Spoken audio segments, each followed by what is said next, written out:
Chapter 875. The clown, who was in Gotham, used his actions to help the Anti-Row Alliance. He planted bombs in the city square and broadcasted bloody scenes on TV. His best move was to disguise himself as a believer and infiltrate the enemy's inner circle. Then, he used his submachine gun and rocket launcher. A few extraterrestrial believers who did not look like they were from Earth were given special attention. Out of the 12 high priests of Ra, 5 of them were killed in a day. Other than one of them who was slightly normal, the other 4 had superpowers. However, they were useless in front of the clown. The believers were confused and could not predict the clown's movements. They set up 3 traps in a row, but the clown easily saw through them and counterattacked. They lost many elites, indescribable intelligence, unpredictable behavior, and the trait of not being blessed. This was the report that the high priests gave to Ra. After the clown's crazy destruction, Gotham City, which had taken a turn for the better, entered the world of terror again. After a few exchanges, even Raoul's most loyal followers started to feel fear toward this man with pale skin and green hair. However, the clown only felt that this was a game. When the city was in chaos, he would stop and enjoy the sweetness of it. However, when the high priests of Ra regrouped and restored order, the clown would jump out and play another game. After 3 days of tug-of-war, the high priests were almost driven crazy. They could only ask for help from their boss. However, Ra could not leave at that time. He was leading the believers to remove the snow. The black snow fell for 3 days. He used all his divine power and finally dispersed the black clouds. However, dispersing the black clouds did not mean the end. It only meant that they had entered the intermediate stage. Metropolis was too cold. The temperature was minus 20 degrees Celsius at noon. The ground was frozen with a thick layer of ice. It was difficult to walk on the road. Other than the most devout believers, the normal people chose to stay at home. Ra was a god. He could not use a shovel and hammer to sweep the road. He could only leave this job to his believers. It was tiring to do voluntary work in the cold, so it was inevitable that he would complain. Ra could only continue to shine and use his divine power to help the citizens remove the snow. With this delay, he could no longer care about the clown in Gotham. Raoul, who was known for his omnipotence, did not disappoint his believers in the end. He desperately squandered his divine power, and after 5 days, he finally restored the metropolis to normal. A few things happened in the past 5 days. Diana and Barry were found by the Golden Vanguard. They wandered to the 30th century. Diana participated in the establishment of the Superhero Legion, while Barry and heirs worked hard to create humans. In the end, they gave birth to a new life. After testing, it was a pair of twins. Time travel had too much of an impact on pregnant women. He could only leave Iris in the 30th century and wait until she gave birth to the child. Diana's return gave Thea an idea. Time travel. Are you planning to go to the past and destroy Ra? Will the Olympic Games in this world disappear? It was still Batman who raised the question. Thea even thought maliciously, why didn't he become a contestant? This old man had too many questions. She thought for a moment. I don't know if it will affect the result. After all, the law of causality still has to be followed. But Raoul's situation is very special. She did not know how fate planned Raoul's trajectory. She was very vague. In fact, Thea mainly wanted to see how Raoul gathered the vitality of all living beings on himself. Gods could be eternal, but those machines and magic devices definitely could not. In the Guardian's memory, Raoul was the founder of the Kryptonian civilization, but he only lived for 200 years. Now, not only did he live to this day, but he also became a god, absorbing the vitality of his believers to replenish himself. This was the only way Thea could think of. she could go to Raoul's earliest era and destroy this device. After that, she could easily kill him. Are you planning to go to Krypton? Batman quickly figured out her idea and lowered his head to think. Krypton. On the other side, Kara, who was a little listless, suddenly became energetic. Can I go? Anyway, I can't help here. Looking at Kara's lifeless face, Milady did not know how to persuade her. She thought for a moment. I'm planning to go to Krypton in ancient times. It's completely different from what you remember. Kara was very determined. Thea tried to persuade her twice. Seeing that she was determined, she could only agree. Seeing that Lena was about to go, she quickly added, Krypton's atmosphere is similar to Earth's, but the gravity there is 10 times that of Earth. So, what she meant was that ordinary people should not go and cause trouble. I'll go. I want to go. The two heroes, Batman and Luthor, spoke at the same time. They said that 10 times the gravity was nothing. They had black technology to deal with it. Others could go, but not Luthor. God knows if he would blow up Krypton in advance. In the end, Thea dragged Batman and Supergirl along. Although Superman could not help to deal with Raoul, his high reputation could attract all the superheroes and dissuade the ordinary people who had not yet received the blessing. Diana, on the other hand, was the main force to deal with this god, Raoul. After everything was arranged, the three of them took the Council's time spaceship to the past. The coordinates were 250,000 years in the past, Krypton in ancient times. There was very little vegetation on the surface of the planet. The red sun hung in the sky, and a creature that looked like a wild boar was looking for food. Suddenly, it realized that it had bumped into something. It looked at the empty ground with its small eyes, and with its low intelligence, it ran away. The spaceship deactivated its stealth mode. The hatch opened slowly. Kara was the first to run out. The red sun made her lose all her superpowers. She was used to the yellow sun. Under the red sun, it was a little dazzling. However, the smell of Krypton still intoxicated her. This was her hometown, even if it was a long time ago. Batman and Thea walked out slowly. The gravity is really strong. Batman had changed his clothes. At this time, he was adjusting the parameters of his clothes with the equipment on his wrist. From a distance, it looked similar to his usual outfit. In fact, it was a high-tech sky suit. Milady looked around indifferently. This place did not affect her much. It was just 10 times the gravity. The Kryptonians of this era did not have advanced weapons because of the existence of the red sun. They did not have strong bodies. They were a group of primitive people. Other than being careful of the god Raoul coming from the timeline, there was really nothing to be afraid of. After looking around, she pointed to the southwest. That is Kandor, where Raoul's original tribe was. It is the light of Krypton's civilization. Batman glanced at it casually and did not say anything. To him, Kandor was no different from Toronto. Supergirl was different. She whispered it twice. The few of them walked forward as usual. The gravity here was too strong. Earth's mechanical equipment could not run. Fortunately, the distance was not far. Batman, who was good at spying in the dark, went ahead to investigate. Chapter 876. Thea saw Kara's nostalgic look and asked casually, "Have you lived in Kandor?" I don't know if this Kandor is the same city as the one in my memory, but I have lived in Kandor for 4 years. Thea patted her on the shoulder to comfort her. She had to admit that the Kryptonians were good at preserving cultural relics.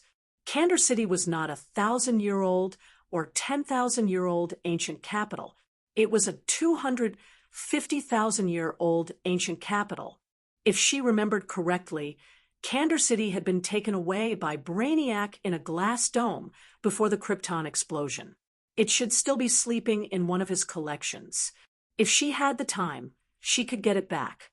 Not long after, they met up with Batman and met a Kryptonian hunting team. These guys were still stuck in the tribal era. The existence of the Red Sun made their bodies not much different from ordinary people on Earth. It was nonsense to tell a group of primitive people that they were time travelers from another planet. Thea knew a little about the history of Krypton, but this era was too old, and there were few written records. Rao was like a legend to the later generations of Kryptonians. It was a sign of erudition to know about Rao and candor at this time. Thea was good at making up lies. She described the three of them as tribal messengers from 2 mountains away, and this time they were here to seek an audience with the chief of Rao. The ordinary Kryptonians were confused, but the leader was knowledgeable. He knew that there were several tribes on the other side of the mountains and the sea that were not inferior to them.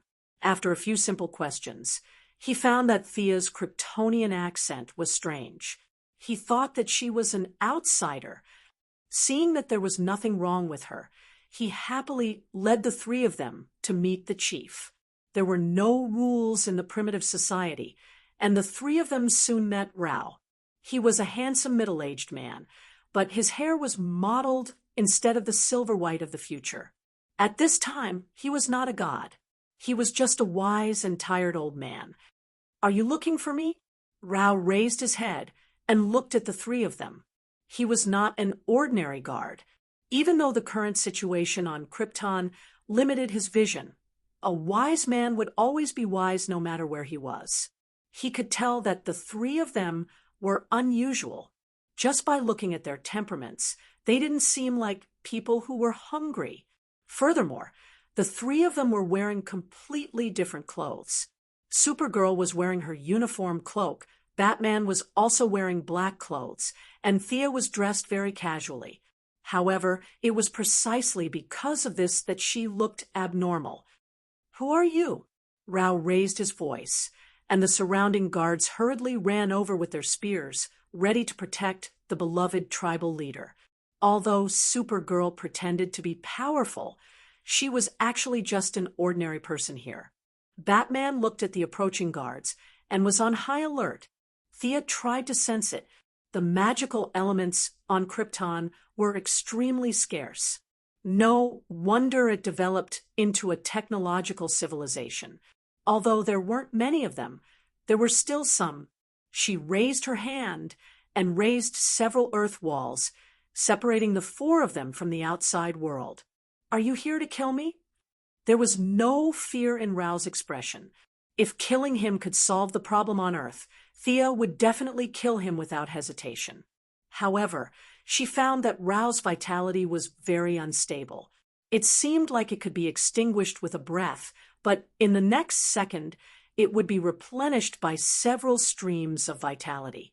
This meant that his pseudo-white lamp experiment had already begun, but it was still very preliminary. "You are doing something dangerous. You are depriving ordinary people of their lives to replenish yourself." Thea pointed out the problem directly. "No, I am not forcing them. They are all willing. Look around. Only I can lead the tribe to prosperity. I did not take the initiative to hurt anyone." Listening to the guards shouting outside the wall, they tried their best to break through. But unfortunately, the earth walls were extremely sturdy with the support of magic. Rao realized that he was in a desperate situation, but he didn't have any fear of death. There was only unwillingness left in his words. There were many things he could do, but there was no time. He tried to persuade them with words. In the end, "He doesn't look like a bad guy." Batman asked in a low voice. He had been hiding for a few days because he was afraid of being brainwashed. Now that he met Rao face to face, he immediately found the key to the problem. Thea smiled bitterly. "Of course not." He did not lie. Everything he said was from the bottom of his heart. "I am afraid that only the few sages on Earth can be compared to such a noble person. Don't be afraid of bad people doing bad things, but be afraid of good people doing bad things. When good people did bad things, Their destructive power was 100 times greater than bad people. Let's not hurt him. Let's destroy the device that connects his vitality and let him die of old age. Thea didn't want to kill such a good person with a high moral character. She immediately nodded and withdrew her magic. A group of guards hurriedly stood guard beside Rao, and the hunting captain who had led them here rushed forward without a care for anything else. We don't mean any harm. Maybe we can talk. She flicked her finger and knocked away the attack. Rao realized that the guards were useless in front of Thea, so he waved his hand and signaled them to leave. He then led them into the room to talk. Who taught you this method of sharing vitality? She went straight to the point and asked the most important question. In my dream, a person who was covered in white light taught me, Rao said with uncertainty. Thea looked at him suspiciously. Did he come to Krypton in his dream? Bullshit. However, Rao didn't look like he was lying.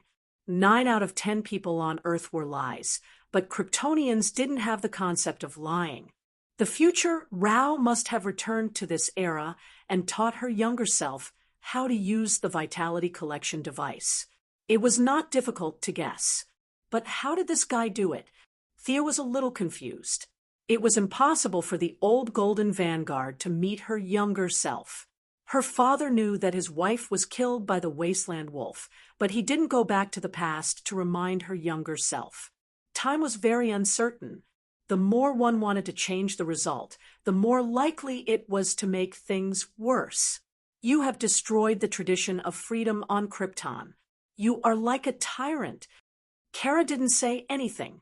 She sensed Rao carefully and found that she had no intention of following him. It further confirmed the fact that Kryptonian genes had been tampered with. She was very distressed and finally couldn't help scolding him. Krypton. Rao was confused. Where are you talking about? Kara was shocked and hurriedly turned to look at Sia. She also covered her face and looked speechless. Why are you talking about Krypton with a caveman? Well, Krypton was named by your people 190,000 years in the future. It's okay. You don't have to be surprised. Look at my hand. Thea used a spell to erase Rao's memory of the past few seconds. Rao was a little confused. Thea looked back at Kara. Go on. After all, he is one of your people. Chapter 877. Oh, Supergirl said. She put on a serious face and was about to say something when she quickly retracted her words. She whispered, Candor, is there such a name in this era? Thea was also stunned by the question. She thought carefully and said, Candor should be the name of the 31st dynasty. Supergirl looked surprised. Then what should this place be called now? Thea racked her brains and frowned.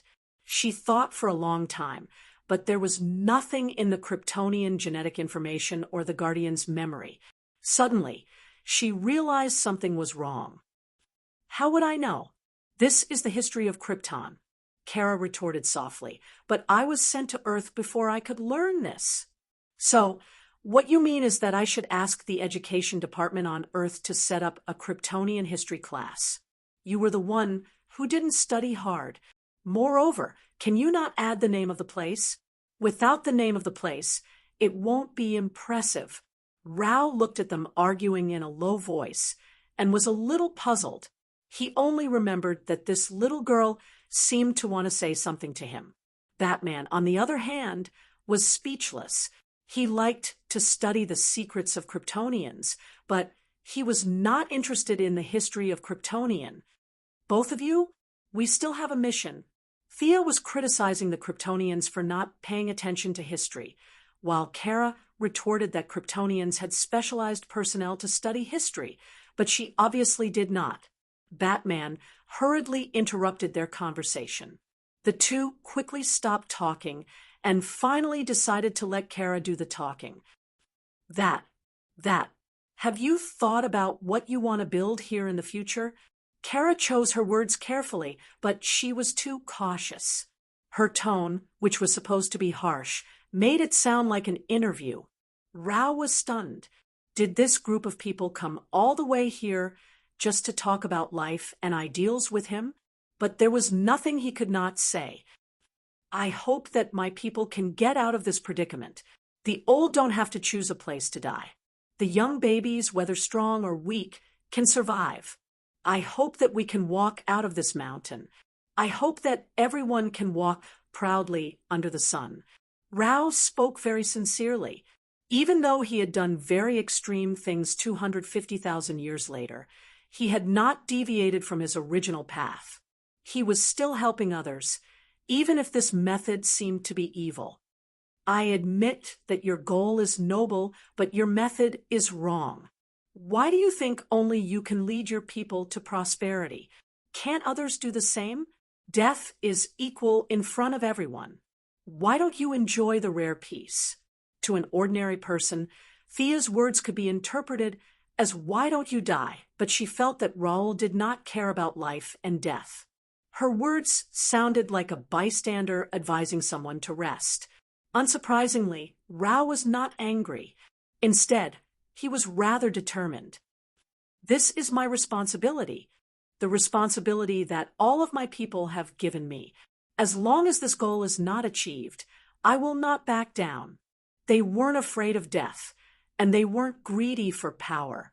They were just doing it for the responsibility on their shoulders. If the civil servants on Earth had such perseverance, they would have unified the universe long ago. At the same time, Thea had a new understanding of the stubbornness of the Kryptonians.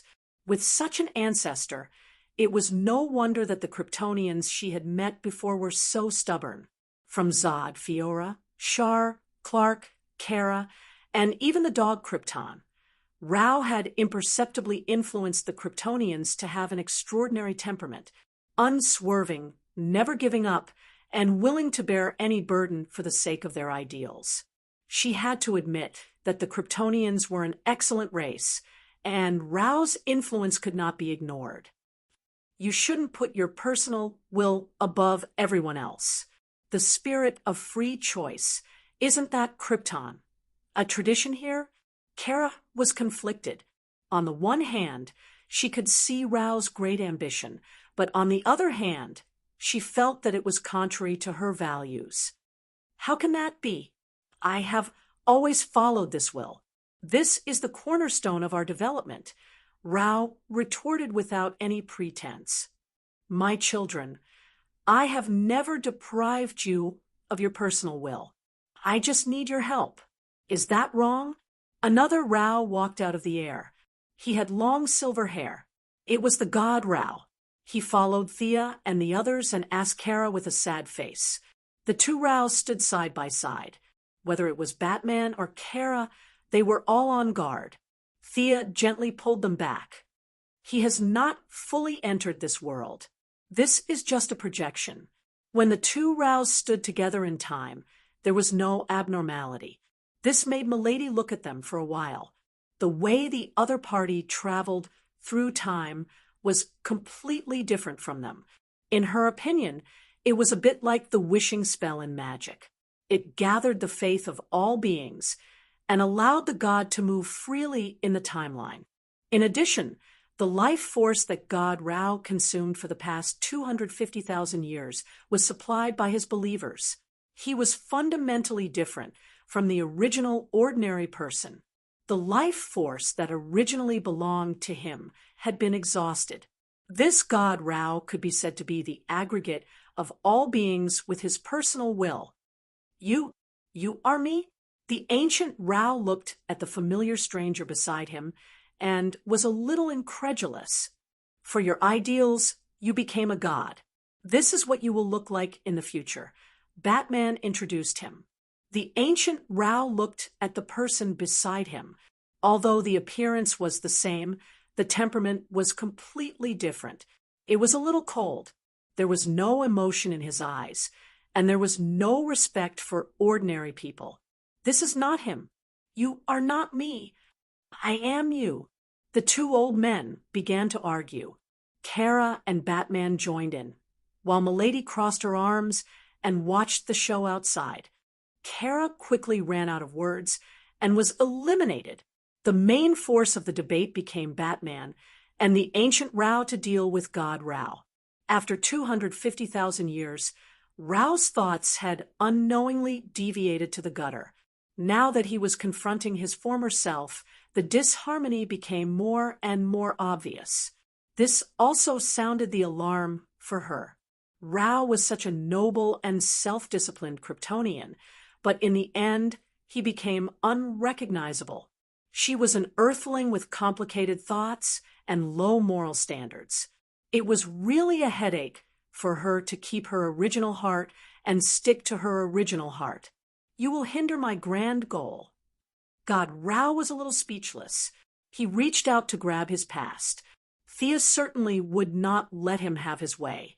All of you back off. His energy has come in. Facing Rao's hand, a wind blade was thrown out. The two of them quickly exchanged a few blows. Sia didn't dare to use too much strength. Lauka was in the timeline. If she used too much strength and made a hole in the timeline, she wouldn't be able to live anymore. Who would be able to stand big cousin, second cousin, and third cousin every day? Come on if you want to. Under her water, Rao squeezed out with some effort. Chapter 878. Thea raised her hand and cast an ice storm. Although this spell had been brewing for a long time, its power was greatly reduced in Krypton, a place where magic was almost non-existent. It was originally 100 meters tall and dozens of meters in diameter, but now it was a miniature tornado with a height of 30 meters and a diameter of 8 meters. Even so, this spell was comparable to a natural disaster in the eyes of the locals. The ancient Raoul yelled at them and asked them to stop. Thea did not seem to hear him. She slapped the ground with both hands, and a thick mud dragon drilled out from the ground. Then several ice attacks, and an ice storm smashed towards Raoul. This Raoul was several times weaker than when he was on Earth. Across the river of time, his ability to share life force was basically useless. Now, he was squandering the power of faith. From infinite HP to a normal level, Thea was ready to take him down in this time and space. She used a large amount of magic to attack while sealing the space. No matter what, she could not let him escape. Raoul did not retreat. His divine power was mixed with his 250,000 years of persistence. He felt that he was not wrong, and Thea had been obstructing him time and time again. She must be an evil enemy. Is there anything wrong with being righteous? Am I wrong to help ordinary people? Facing the righteous Raoul, Thea was a little speechless. It was as if she was a demon king. Please, I am the righteous one, okay? Fighting while shouting that justice will prevail, it was a little shameful. In all honesty, she also did not feel that she could represent justice. Why are you shouting when you are fighting? You are really annoying. Sia flew into a rage out of humiliation. She quickly took out a golden dragon skin and used the dragon skin as the drawing paper and the blood of the hell demons as the paint. She communicated with the divine power of art and quickly drew a picture on the dragon skin with just a few strokes. In the picture was a barren world with no civilization and no life. Get in here. Thea controlled the mud dragon and threw out 2 black chains of death, aura. She wrapped Raoul and rushed into the world in the picture. Raoul's weak divine power was undoubtedly exposed. He did not notice anything unusual and still wanted to break free from the dragon. Ha ha! Seeing that everything was as expected, Thea couldn't help but laugh out loud. This was the insight she had gained from studying the stranger's silver coin and the shadow of the first. He was still far from being able to create a parallel universe. However, with the help of top-grade materials, it was sufficient to create a 2-dimensional small world. In the 2-dimensional world, the real Raoul had become a little man with lines, and she could add lightning and volcanoes to the drawing paper at will. She could draw a mountain with a wave of her hand and a large river with a wave of her brush. The sense of accomplishment, of having everything under control, was simply overwhelming. Unaware of the situation, Raoul fought with all his might and knocked away the mud dragon. Before he could catch his breath, Thea drew 3 more opponents for him. There was a cactus that was taller than a mountain, a giant squid that drilled out of the river, and an eagle that flew from far away in the sky. During the battle, he would draw a few meteorites on Raoul's head from time to time, or create a hurricane. Looking at Raoul's puzzled face, she almost laughed out loud. This kind of two-dimensional world couldn't trap a real god. However, Raoul was a different story. His strength was regressing every minute and every second. It was unknown whether he would be able to come out in the end. A real life. Thea took a few glances and discovered the mystery within. The eagle and squid she drew didn't have any life, but Raoul did. He could even be said to be an aggregate of life. As more and more of his divine power was poured into the two-dimensional world, this thing that he casually created actually had a hint of color.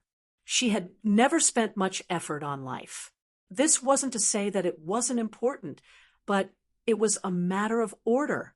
She had the white lamp, and life was her friend, peeking at life from the side of death. She also had a high level of life. Now that Raoul had entered the two-dimensional world, the things he injected into the world seemed real yet not real, like an illusion yet not an illusion. She originally wanted to kill Raoul, but now she changed her mind and prepared to observe more. At the same time, she added countless rare materials into the drawing to strengthen this world. Ouch! Just as she was admiring Raoul beating up the little monsters, she suddenly felt a violent backlash from her divine power. The sudden attack almost made her vomit blood. She forced herself to endure it and looked into the drawing. Raoul's body shattered into pieces like a piece of glass. What happened? There were no enemies around. She suddenly realized something. She immediately turned around and looked at Batman. She saw the ancient Raoul lying on the ground with a smile on his face. He was already dead. Damn. Thea felt that she almost sprained her waist. This guy was actually dead. You guys, she questioned Batman angrily. Sister Thea, he committed suicide. He didn't want to become like the future. We couldn't stop him.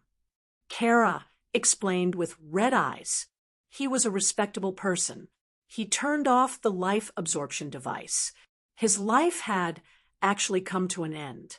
In order to help us, he gave up everything, Batman said emotionally. From their point of view, Thea was so agitated because a good person had died. They understood, and were also upset that they didn't keep an eye on Raoul. In the end, this tragedy happened right under their noses. The two of them also tried to persuade her. Young Mistress wanted to cry, but had no tears. However, if Raoul wanted to die, they really couldn't stop him. However, this guy lived when he should have died, and died when he should have lived. Young Mistress suspected that the will of the world was against her. I have already trapped that Raoul. He really didn't need to. Sigh. She shook her head and sighed. This guy's life force was exhausted, and he died. With her methods, she could save him with some effort. However, the one in the two-dimensional world was definitely dead. That was a time error. No matter how powerful the resurrection spell was, it wouldn't affect him. Maybe this would work too? She glanced at the drawing. A large amount of life force had descended into this small world. Moreover, because Raoul was a time error, his death also brought time to the two-dimensional world. She had created such a thing by chance. She was also quite helpless. She put away the drawing and prepared to study it later. According to Raoul's instructions before his death, she destroyed the 12 white jade pillars used to absorb life force. After that, she pulled Batman and Kara and ran away, with a bunch of primitive Kryptonians sending them off with javelins and stone arrows. They ran back to the 21st century. Although Raoul was dead, the battle on Earth was still not over. Nightwing launched a recovery potion after Batman left. The people on Earth returned to normal, and the politicians of various countries heaved a sigh of relief. However, the number of aliens in Raoul's battleship was still huge. Superman, Diana, and all the other superheroes cooperated with the government army. Thea, Batman, and Supergirl also joined the battle later. After fighting for 3 days, all the alien fanatics of the Raoul Church were driven away. She slowly lowered the acceleration barrier on Earth and returned it to normal levels. The war caused by good intentions finally came to an end. Chapter 879. With Raoul's death, the time loophole was finally repaired. In this timeline solidified by Thea, there would no longer be any strange enemies. After seeking the opinion of Superman and Supergirl, Big Cousin Shar was sealed on that nameless planet. But the trouble caused by them could be said to have just begun. One world, one dream's impact on the original order of Earth was placed in front of everyone after Raoul's death and the aliens' defeat. More than 70 countries were dissolved by Raoul. What would happen to these countries? Would they bring back the officials to lead the ordinary people? No one wanted to have a bunch of organizations above them to manage them. It would be fine if they existed forever, but the ordinary people were free for a few days, and they wanted to continue to be free. The economic losses were even more incalculable. Raoul believed that everyone was his children, so naturally they should enjoy the same rights. The doctrine of this Kryptonian god was about equal distribution and believed that resources should belong to everyone. That was what he said and what he did. The economies of various financial groups in various countries suffered a near devastating blow. The high-tech laboratories under Thea's name, the arsenal, the airline, the ship, and the pharmaceutical companies were all severely impacted. No financial groups in the world escaped. A bunch of rich heroes, such as Batman and the Atom Man, all suffered the same fate. All kinds of high-tech equipment were lost to the ordinary people. Thea's side was still fine. The bell of death jumped out at the critical moment and killed Raoul's believers who were ready to take advantage of the equal distribution. Not much high-tech equipment was lost. Wayne Group and Palmer Group were lost. Many equipment went to the ordinary people, which also gave them the confidence to fight against the government.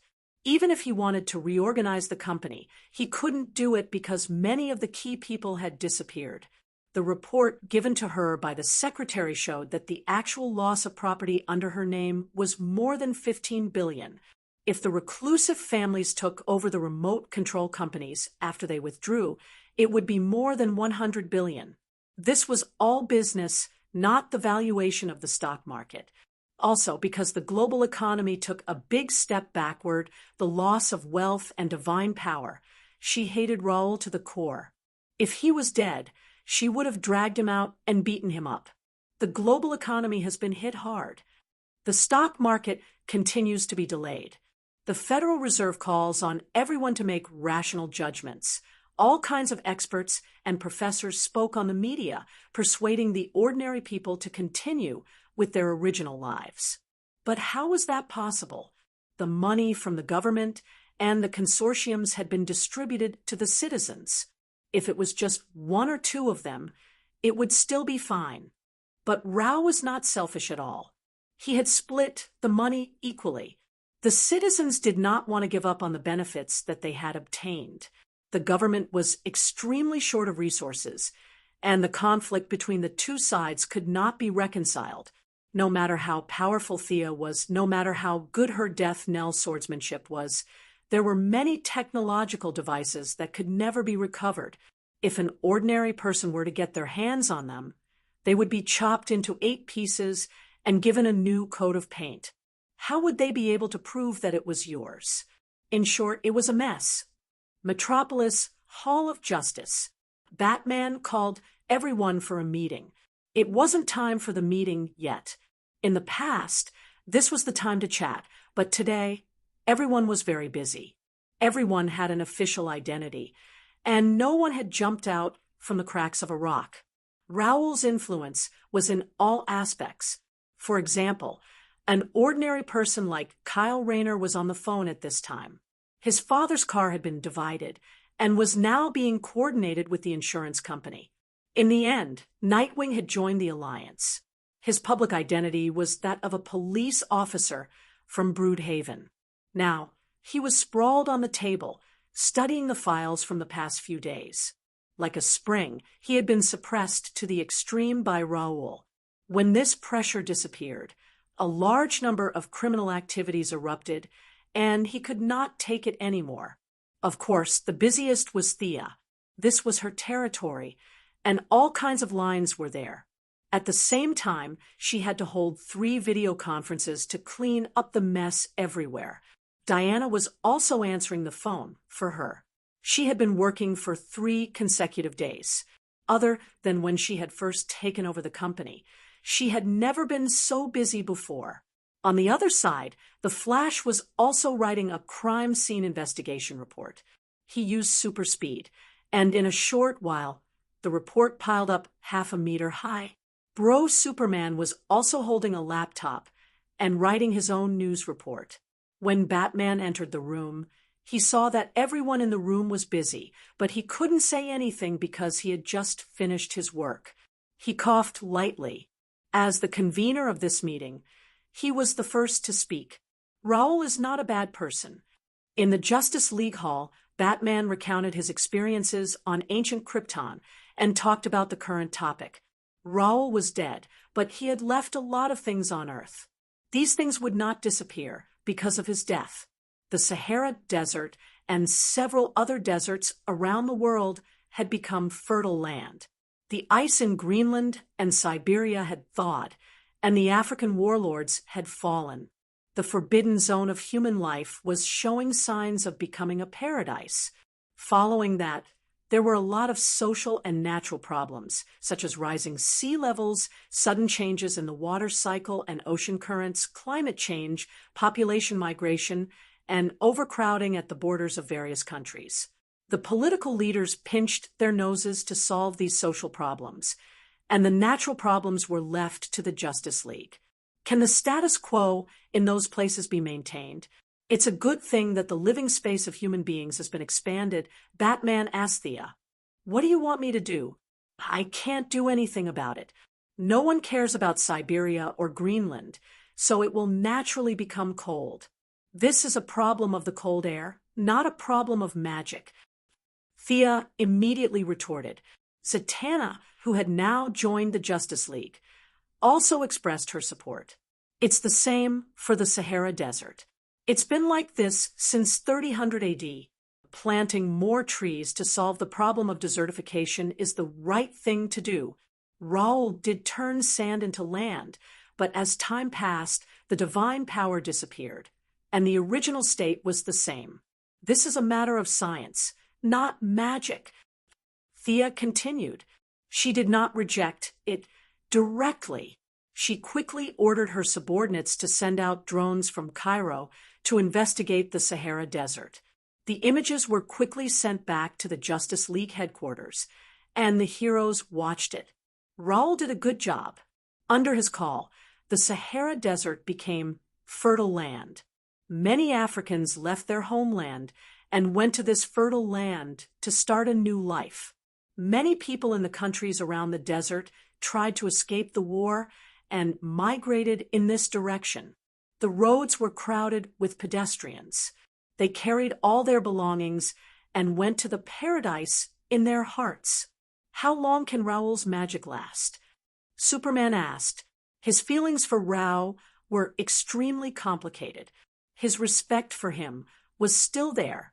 To a certain extent, Raoul's ideals were his ideals. However, he was very disgusted by the idea of depriving ordinary people of their wishes. Chapter 880, about 10 to 15 years later. Look at these coordinates. The land has actually turned into sand again. This is a sign of the rapid decline of divine power. She pointed at a few points and explained to everyone, "Can we maintain contact with the green of all things?" Batman asked again. "It's possible, but the green of all things has its own balance with the red of all things and the black of decay. It even has its own internal balance. If the vegetation in the Sahara increases, it may affect the tropical rainforest in South America. It's best to use it carefully." Although they rejected magic methods, maintaining the status quo and giving ordinary people more space to live was still something that the heroes agreed with. They couldn't say that Raoul came with green mountains and clear waters. They could kill him in the name of freedom and democracy and then let ordinary people starve. They had to be stronger than Raoul, or the superheroes would lose face. A few technological heroes prepared to form a group to observe the scene. Thea wasn't let off by Batman either. The reason was that she had a lot of advanced technology. The environmental issue could only be said to be an appetizer. It was to prepare for the next topic. The Justice League suffered a huge negative impact because of Superman's actions. Even if ordinary people made a lot of money, they still targeted Superman. It was he who called on everyone to believe in Raoul, which led to a series of subsequent disasters. The government's accusations, the people's complaints, and so on. Supergirl had been hit so hard that she hid at home and didn't dare to go out. Fortunately, her reputation was low and her appeal was small. Superman was completely different. He was a landmark superhero.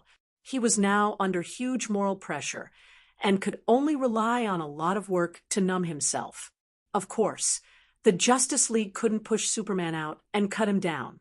The only choice was to bear this negative reputation together. It had to be mentioned that Missy also had a lot of negative information. The black snow in the metropolis scared many people to the point of peeing their pants. Thea suspected that it was because of the cold. In addition, she killed many people when she equalized the Quinn Group's assets, which caused a lot of criticism. However, she was thick-skinned. With Superman in front of her and a large number of media outlets to wash the ground, she watched them discuss as if nothing had happened. Schwa, schwa, with all your might. Schwa with all your might. That was the general flow that everyone had in mind. If their reputation dropped, they would just have to raise it again. In addition, Raoul was really a good person this time. Even ordinary people benefited from it. As long as Superman said that he was also deceived, he would naturally gain sympathy. Thea also helped him arrange several live TV events and online broadcasts. She also had the intelligence network of the Righteous Alliance. The target of the attack was global, and it would be back in a few days. In the end, the Sea King brought up an issue. He needed the support of the main alliance. Arthur, is Atlantis in such dire straits? Thea put down the video conference and asked seriously. The ocean occupied 70% of the Earth's total area, and nothing could happen to it. The Sea King heaved a long sigh at the mention of this vexing matter. He didn't try to hide his family's predicament, so he recounted the entire situation. The land was in chaos, and the sea was even more chaotic. Even the authority of Queen Atlanta could not withstand it. Poseidon died in battle, and the priests, who had always maintained a close relationship with the royal family, were directly suppressed. The Council of Elders rose in power. They joined forces with Raoul's priest and the Sea King's brother, AMU. The three forces united, and the royal family lost control of Atlantis. It had to be said that Poseidon's death in battle put a huge psychological pressure on the Atlanteans. Even if everything had returned to normal, they still chose to believe in Raoul's priest, even if this god had killed the god they had worshipped for countless years. The strong were respected, and this point of view was even more obvious in the sea. The heroes looked at each other, and they were all in a dilemma. There were too few superheroes who were good at water battles. In comics and movies, heroes could fight for a few rounds, but that was not the case. It was pitch black underwater, and without supervision, there was no way they could fight. They would be killed in minutes. People like the Flash, Batman, and the Atom Man would basically die in the water. Oxygen, vision, pressure. There were too many things to consider. I can mobilize some troops from the military to participate in the battle as allies, but the righteous alliance. Thea looked at the heroes in the room. I can help. Brother Superman was the first to respond, followed by Green Lantern Kyle Rayner. He also said that space battles and underwater battles would not affect the Green Lantern. In the end, Thea persuaded Superman. He could fight underwater, but he could only use 30% of his combat power. It was better for him to slowly gain reputation on land. With Green Lantern Kyle and a few Yellow Lanterns and Green Lanterns, they could handle most battles. After all, Atlantis was not a matter of battle, but of politics. In the end, Thea spent some time to borrow the Sea King's trident from Poseidon's son, the Cyclops Polyphemus. This was more authoritative than the Neptune's trident, which was passed down in their family. It should be able to help the Sea King gain the support of his people. Late at night, Thea finished her work. Seeing that Diana seemed to have something to say, she asked, "What's wrong?" "Ares is dead." Thea did not know what to say. Was he unlucky? Raoul eliminated the war and directly killed Ares, who was on the verge of death. This god that Diana had heard of for thousands of years was finally dead. Even if he could be resurrected, it would be a matter of hundreds of years later. It was also hard to say if the resurrected Ares would still be the same. She hugged Diana's shoulder and patted her arm to comfort her. Diana only mentioned Ares lightly and quickly moved on. What do you think is the problem with Raoul's approach? Raoul's problem is that he is too idealistic. Everyone and everything is bathed in the sunlight. This basically erases the spirituality of intelligent life. Everyone has their own secrets and desires that no one knows about. If all of these are discussed under the sun, it would be too scary. The Raoul from 250,000 years ago saw it very clearly. Unfortunately, he lost himself after that. Thea could not help but sigh. Diana turned sideways and sat on her with her legs spread apart. 2 white calves were exposed under her pajamas. The Valkyrie looked straight into her eyes. "What about you? Will you lose yourself?" The princess smiled lightly. "How is that possible? My realm is much higher than Raoul's. You, on the other hand." She sized up Diana. The god of valor was filled with divine power when she fused with the Ion Shark. Thea's realm was much higher, but their actual combat power was about the same. As the god of valor, she could easily control her emotions. Not only that, Diana had worn the purple lamp ring. As a god, her love was unparalleled. In Thea's eyes, Diana's control of love had also reached a small level. Chapter 881. Thea had anger, fear, hope, pity, and greed. On the other hand, Diana had courage and love.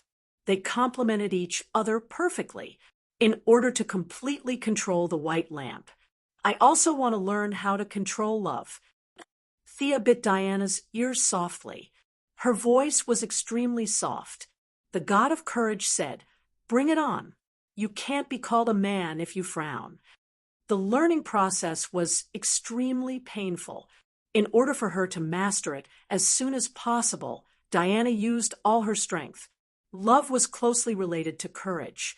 Now that the two were combined, together with powerful strength, Thea begged for mercy and said that she would learn again next time. To be fair, the young lady was talented in learning, but it was hard to say when mixed with other things. After a night of learning, it could be said that there was no progress in courage or love. She couldn't be like Diana, who swung her sword without caring about anything and loved without caring about anything. She had too many thoughts and concerns. This was a result of her nature. Of course, there was also good news.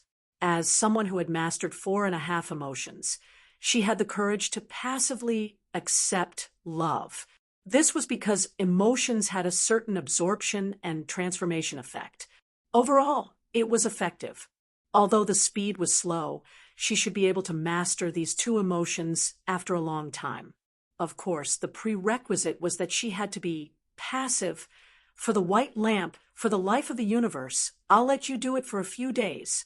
She made a bold declaration, which made Diana roll her eyes. In the end, she was lectured again. The two's learning didn't affect their work at all. The next day, they put on thick coats and went to Star City.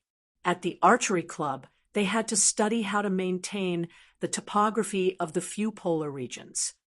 "Hi, I'm Thea Quinn. This is Diana, my girlfriend."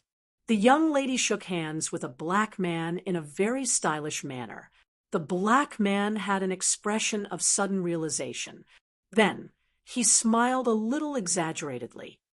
"Curtis Hort, code name Mr. Excellent." Mr. Excellent was Green Arrow's most recent helper. His wife was pregnant, his good brother had gone to Gotham, and his disciple had been dragged to the young Titans. Oliver was a general without an army. Coincidentally, crime was on the rise in Star City recently.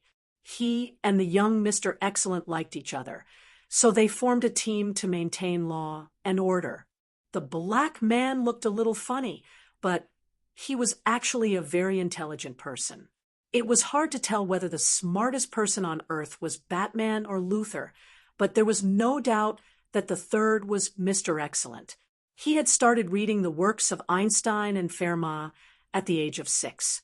He knew many languages and had a doctorate in 14 different fields. Hulk's neighbor, Banner, was also a top student, but Banner only had 7 doctorates. From this, it could be seen that Mr. Excellent was a great person. He was worthy of being called the pinnacle of wisdom among mortals. After a brief chat, Batman and the Atom Man arrived one after another. Batman had really taken the time out of his busy schedule to come over. Without Raoul as a target, the Joker's gaze once again found him. The two of them were locked in a fierce battle in Gotham. Everyone sat down, and the Environmental Protection Team was officially established. The topic was also very simple. They had to do their best to preserve Raoul's miracle. Greenland, which was relatively easier, was given to Green Arrow and Mr. Excellent. East Siberia was given to Batman and the Atom Man. As for the deserts on Earth, the 2 goddesses would be responsible for that. The Sahara Desert, the Libyan Desert, and all the way to the Taklamakan Desert. Our mission is too difficult. It's almost 18 million square kilometers. Diana frowned as she looked at it. Sia immediately said that it was too much. "Sorry, only you are suitable. The management of the desert should be the same, not to mention that there are countless civilians there now." Batman hinted that this was not just an environmental problem, but also a political problem. Which country did those people belong to? The desert had become fertile land. Now, who owned the land? It added up to 18 million square kilometers. Now that the countries were busy with internal affairs, they did not have time to care about this. When they were done and looked over, they would find a huge piece of meat here. It would be strange if they were not jealous.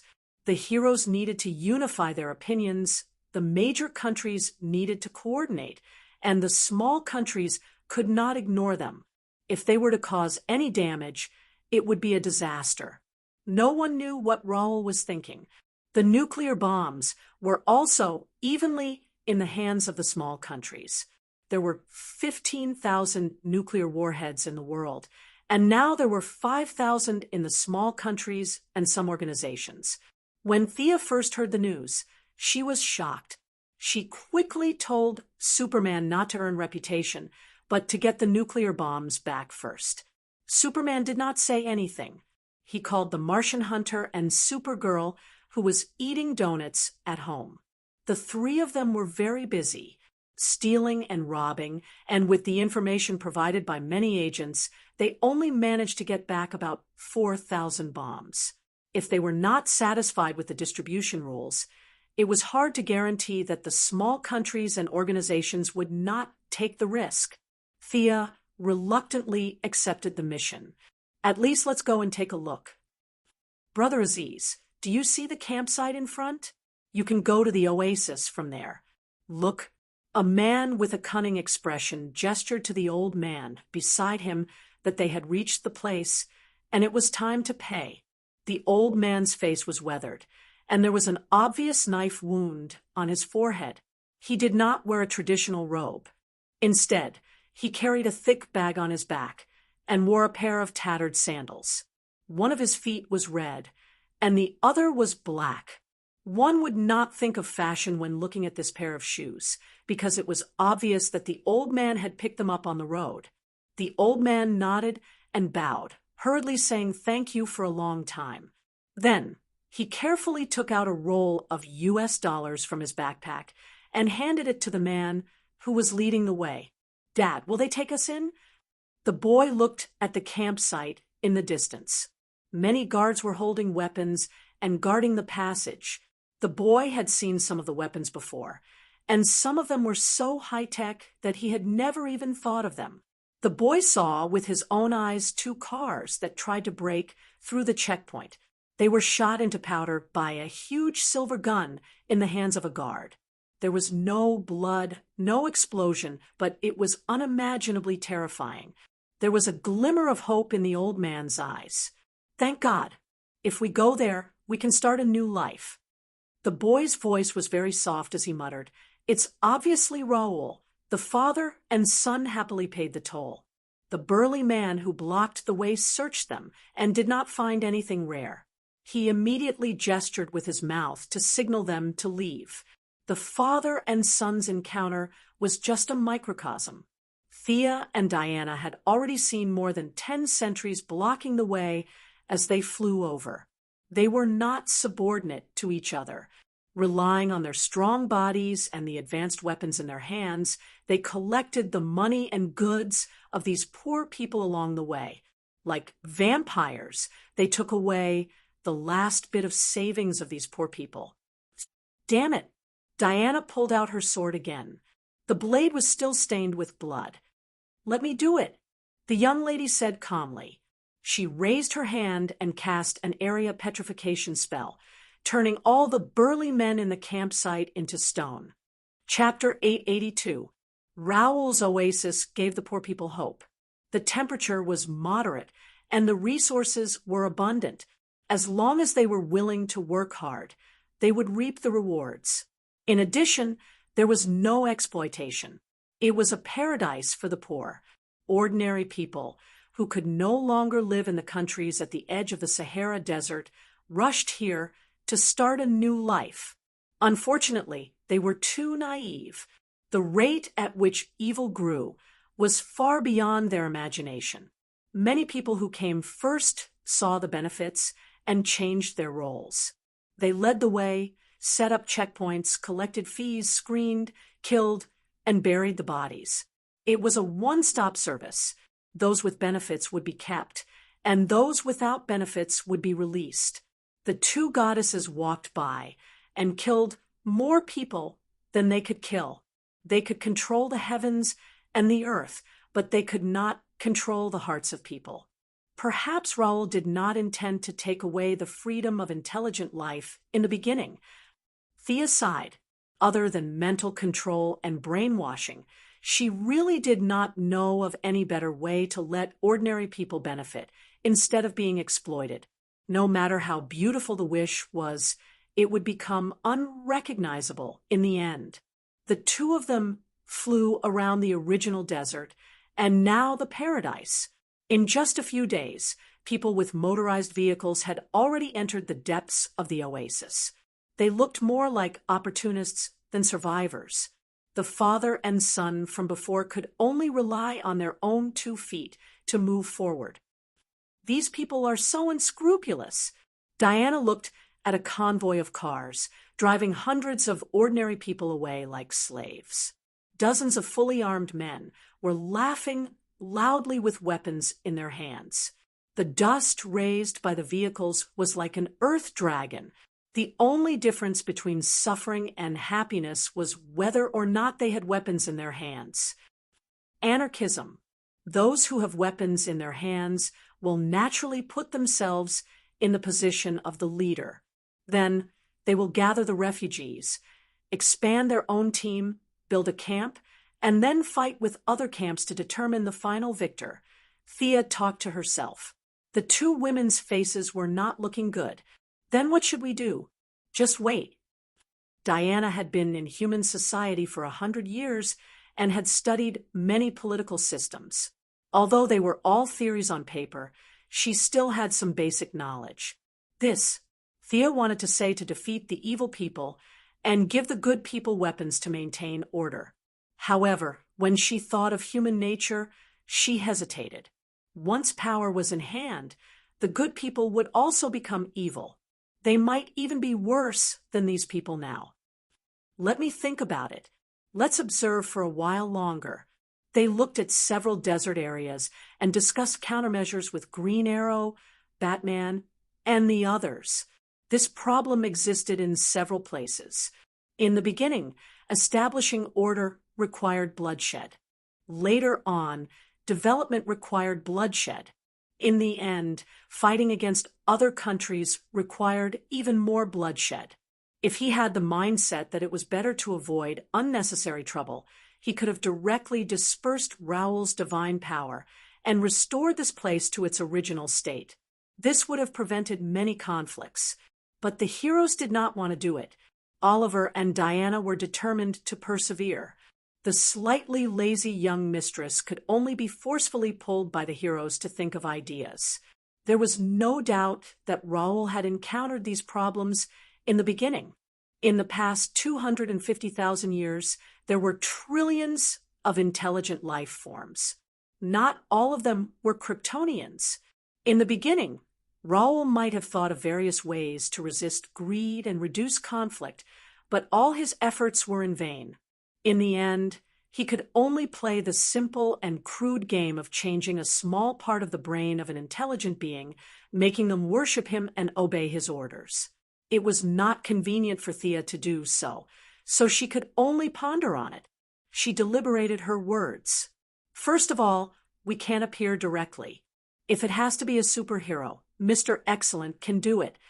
Just like the previous nuclear bomb fight, it was not suitable for the president's son, daughter, or daughter's friend to appear. Their identities were sensitive and could easily lead to unnecessary interpretation.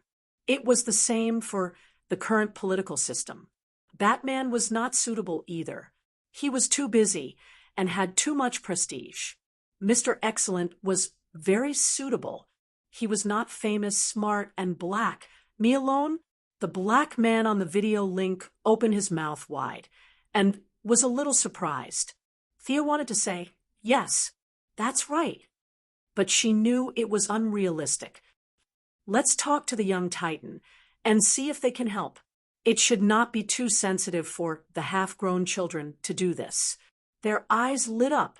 This idea was very good. The young Titan was not a subordinate of the Alliance. They were an independent organization. The children had strong self-esteem and could not give orders. Thea and the others began to communicate. Batman looked for Tim, Diana looked for Casey, Thea looked for Raven, and Green Arrow looked for the armory. The negotiation process was very fast. The young Titan had nothing to do, and Tim attached great importance to this collective activity. The enemy was only a few militants, and their strength was extremely weak. However, this operation was very significant. It was estimated that tens of millions of refugees would enter this area in the 18 million square kilometers. This level of major event was very much in line with the children's values and a mission that could prove themselves. The chaos might be stopped for a while under the attack of a group of little heroes, but what about the political system? Anarchism or autonomy? Batman and Excellent, whose IQ was off the charts, could not think of a solution. Heroes were heroes, and politics was politics. She could only leave this problem to her mother. Moira was very busy at this time. Not only was she busy, but the leaders of the various countries were also busy. At this time, she could see the advantage of strengthening her mother's physique. The leaders of the various countries were exhausted. Only old comrade Moira was still in command, and she had taken the initiative. She did not care about the 18 million square kilometers. With the existence of extraterrestrial trade, the country did not lack resources. There was no need to occupy such a large area of land, arousing hostility from other countries and destroying the internal balance. Moira wanted to be a good president. She did not intend to be a queen who opened up new territories. Use religion. Don't those people believe in Raoul? Use this as a banner to gather everyone's beliefs. Maybe it will work. Of course, the premise is that Raoul is dead. That guy is dead, right? He's dead. Don't worry. Thea reassured her mother. She had to admit that Moira had given her a good idea. There were pros and cons to raising Raoul's banner again. The pros were that the ordinary people had received his kindness. Although they were controlled and brainwashed, their memories were still there. No one could deny that Raoul had helped them, and the few priests were not greedy. The cons were that the major countries in the world and the countries around the desert were independent. However, they would definitely arouse the hostility of other countries. There was no difference whether their hatred was 500 or 1,000. If they were flexible, they might be able to take advantage of the disagreements between the countries and find a new path. Thea explained the method to them, but Batman was still worried. Is Raoul really not going to rise from the ashes? Or are you going to start a new religion? Chapter 883. I don't have the time to write Raoul's Bible, but there are many Raoul priests in Atlantis. Maybe I can pull them over. Anyway, this is Raoul's land of miracles. It's only natural for them to spread their religion. At the same time, they can solve the Sea King's problem. It had to be said that this was killing many birds with one stone. Thea and Diana immediately rushed to Atlantis. She wanted to persuade the priests to spread their religion on land. San Francisco, T Building. This was the headquarters of the Young Titans. Nightwing and Princess Spark were both adults. They each had their own jobs and were very busy recently. The arms dealer, Kuroe Harper, was originally Spacetime Thea's lover. Now, he had met the second-generation Robin, Red Hood Jason Todd. The two of them were very close. Regardless of whether it was because of his ideals or something else, he did not respond to the Young Titans' summons. Martian Maiden, Martian Hunter, Superman, and Supergirl were searching for nuclear bombs all over the world. They did not have the time either. Other than the four of them, Red Robin, Wonder Girl, Raven, Pulse Animal Boy, and Blue Beetle were all present. Perhaps because Gotham was too dangerous, Batman was afraid that the Joker would attack his son when he was not home. Therefore, he sent Damian over as well. Of course, he was there to help. Damian also called his good friend, Jonathan Kent Jr., who was watching television at home. 8 half-grown children gathered together to prepare for their first group mission. The adult heroes had thought it through well. Mr. Excellent would lead them to eliminate evil and bring peace to the people. It was a pity that the adults had underestimated the children's competitiveness. Mr. Excellent, where did this black uncle come from? Holding 2 shining silver light balls in his hands, let him play with his eggs. Mr. Excellent, whose IQ was off the charts, did not want to offend them either. Look at this group of people. They were Superman's son, Batman's son, Thea's disciple, Diana's disciple, and the Flash's grandson. These young masters and young ladies were all descendants of famous families. It was not a matter of principle. Of course, he would not be the bad guy. He happily expressed that he would help. Red Robin Tim said a few polite words about contacting them again when he was free. Then he hung up the call. Everyone, where do you think we should go first? They were all capable people, but considering that it was their first group activity, he decided to stick together. Greenland was the first to be eliminated. Mr. Excellent was there. He had just rejected the other party, and now he appeared in front of the other party half an hour later. Even a few half-grown children wouldn't be so shameless. East Siberia was also ruled out because Batman was there. In the end, they agreed to go to the Sahara Desert first. As one of Batman's direct subordinates, Tim had no lack of fighter jets. Other than Pulse Bart Allen, who could only run, everyone else could fly. Even Damien had the great Leonopteryx that Thea had given him. However, in order to keep a low profile, they all chose to sit in the plane. The few of them gathered in twos and threes to chat. Raven and Damien had known each other for many years, although their master was not very reliable, and most of the time they were self-taught. Over time, they had developed some feelings for each other. The two of them were chatting with each other with a special tacit understanding. Little Jonathan and Animal Boy, who had turned into a gorilla, were arm wrestling. Pulse was studying the Blue Beetle's armor. On the other hand, Wonder Girl, who was sitting in the front passenger seat, was chatting with Tim.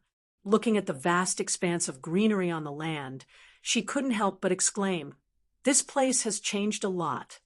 That's right. Sahara means great desert in Arabic. In the Bible, this is hell. In the ancient Mesopotamia, Tim blabbered on, and Wonder Girl Casey rolled her eyes. The two of them were about the same age, 3 or 4 years older than the group of children behind them. They had more in common and even had a good impression of each other. Casey only hoped that the process of courtship would be more romantic. However, Tim was inexperienced and couldn't wait to tell her everything he knew. His outward appearance was that he used too much force, which often made Casey not know how to respond. She could only laugh and change the topic. The 8 young people walked and stopped as if they were on a spring outing. These militants were at most ordinary people who had picked up weapons. They weren't even soldiers, so how could they be a match for them?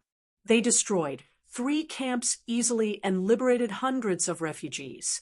Just when the few of them felt that the mission was not challenging, an old man inadvertently told them a strange piece of news. Devil. There have always been signs of devil activity in the depths of the Sahara Desert. Tim repeated this sentence in a low voice. He first looked at Damien. This cheap brother of his was a member of the magic world, after all. Damien shook his head, indicating that he didn't feel any magic. Tim then looked at Casey. Wonder Girl carefully analyzed, frowned, and looked at Raven, shaking her head. Her armor of silence was made to defeat the 3 palace demon. The armor hated Raven's aura. Even though she knew that the 2 teachers were unusually close, Wonder Girl still had an extremely cold relationship with Raven. The great Demon King's princess secretly criticized Casey and also shook her head. There were no signs of devil activity here at all. That old man must have drunk too much. Tim, who was proficient in psychology, microexpressions, and the art of language, conversed with the old man again and asked a few locals. Interesting. The locals here all say that before Raoul, there were legends of demons in the valley in the northwest. According to the legends, demons can suck human blood, but they never go out of their territory. Tim touched his chin and shared the news he had heard with his friends. The few of them looked at each other. There was no fear in their eyes. They all had an expression that said, This seems interesting. When did the legends first start? Damien continued to ask methodically. 300 years ago, but in the recent 50 years, a group of strangers would come here every few years. The eyes of young Titan and the others lit up. They all looked like they didn't mind if things got out of hand. Someone had built a secret base in the desert and seemed to have carried out some inhumane experiments. This conclusion was not difficult to deduce. Tim looked at the eyes of his friends and quickly finalized a plan. First, they would go and see what secrets there were. Then, depending on the severity of the situation, they would choose to beat them up or cripple them. This secret valley was not far from them, less than 50 miles away. The few of them displayed their various abilities. Some flew, some ran, and some teleported.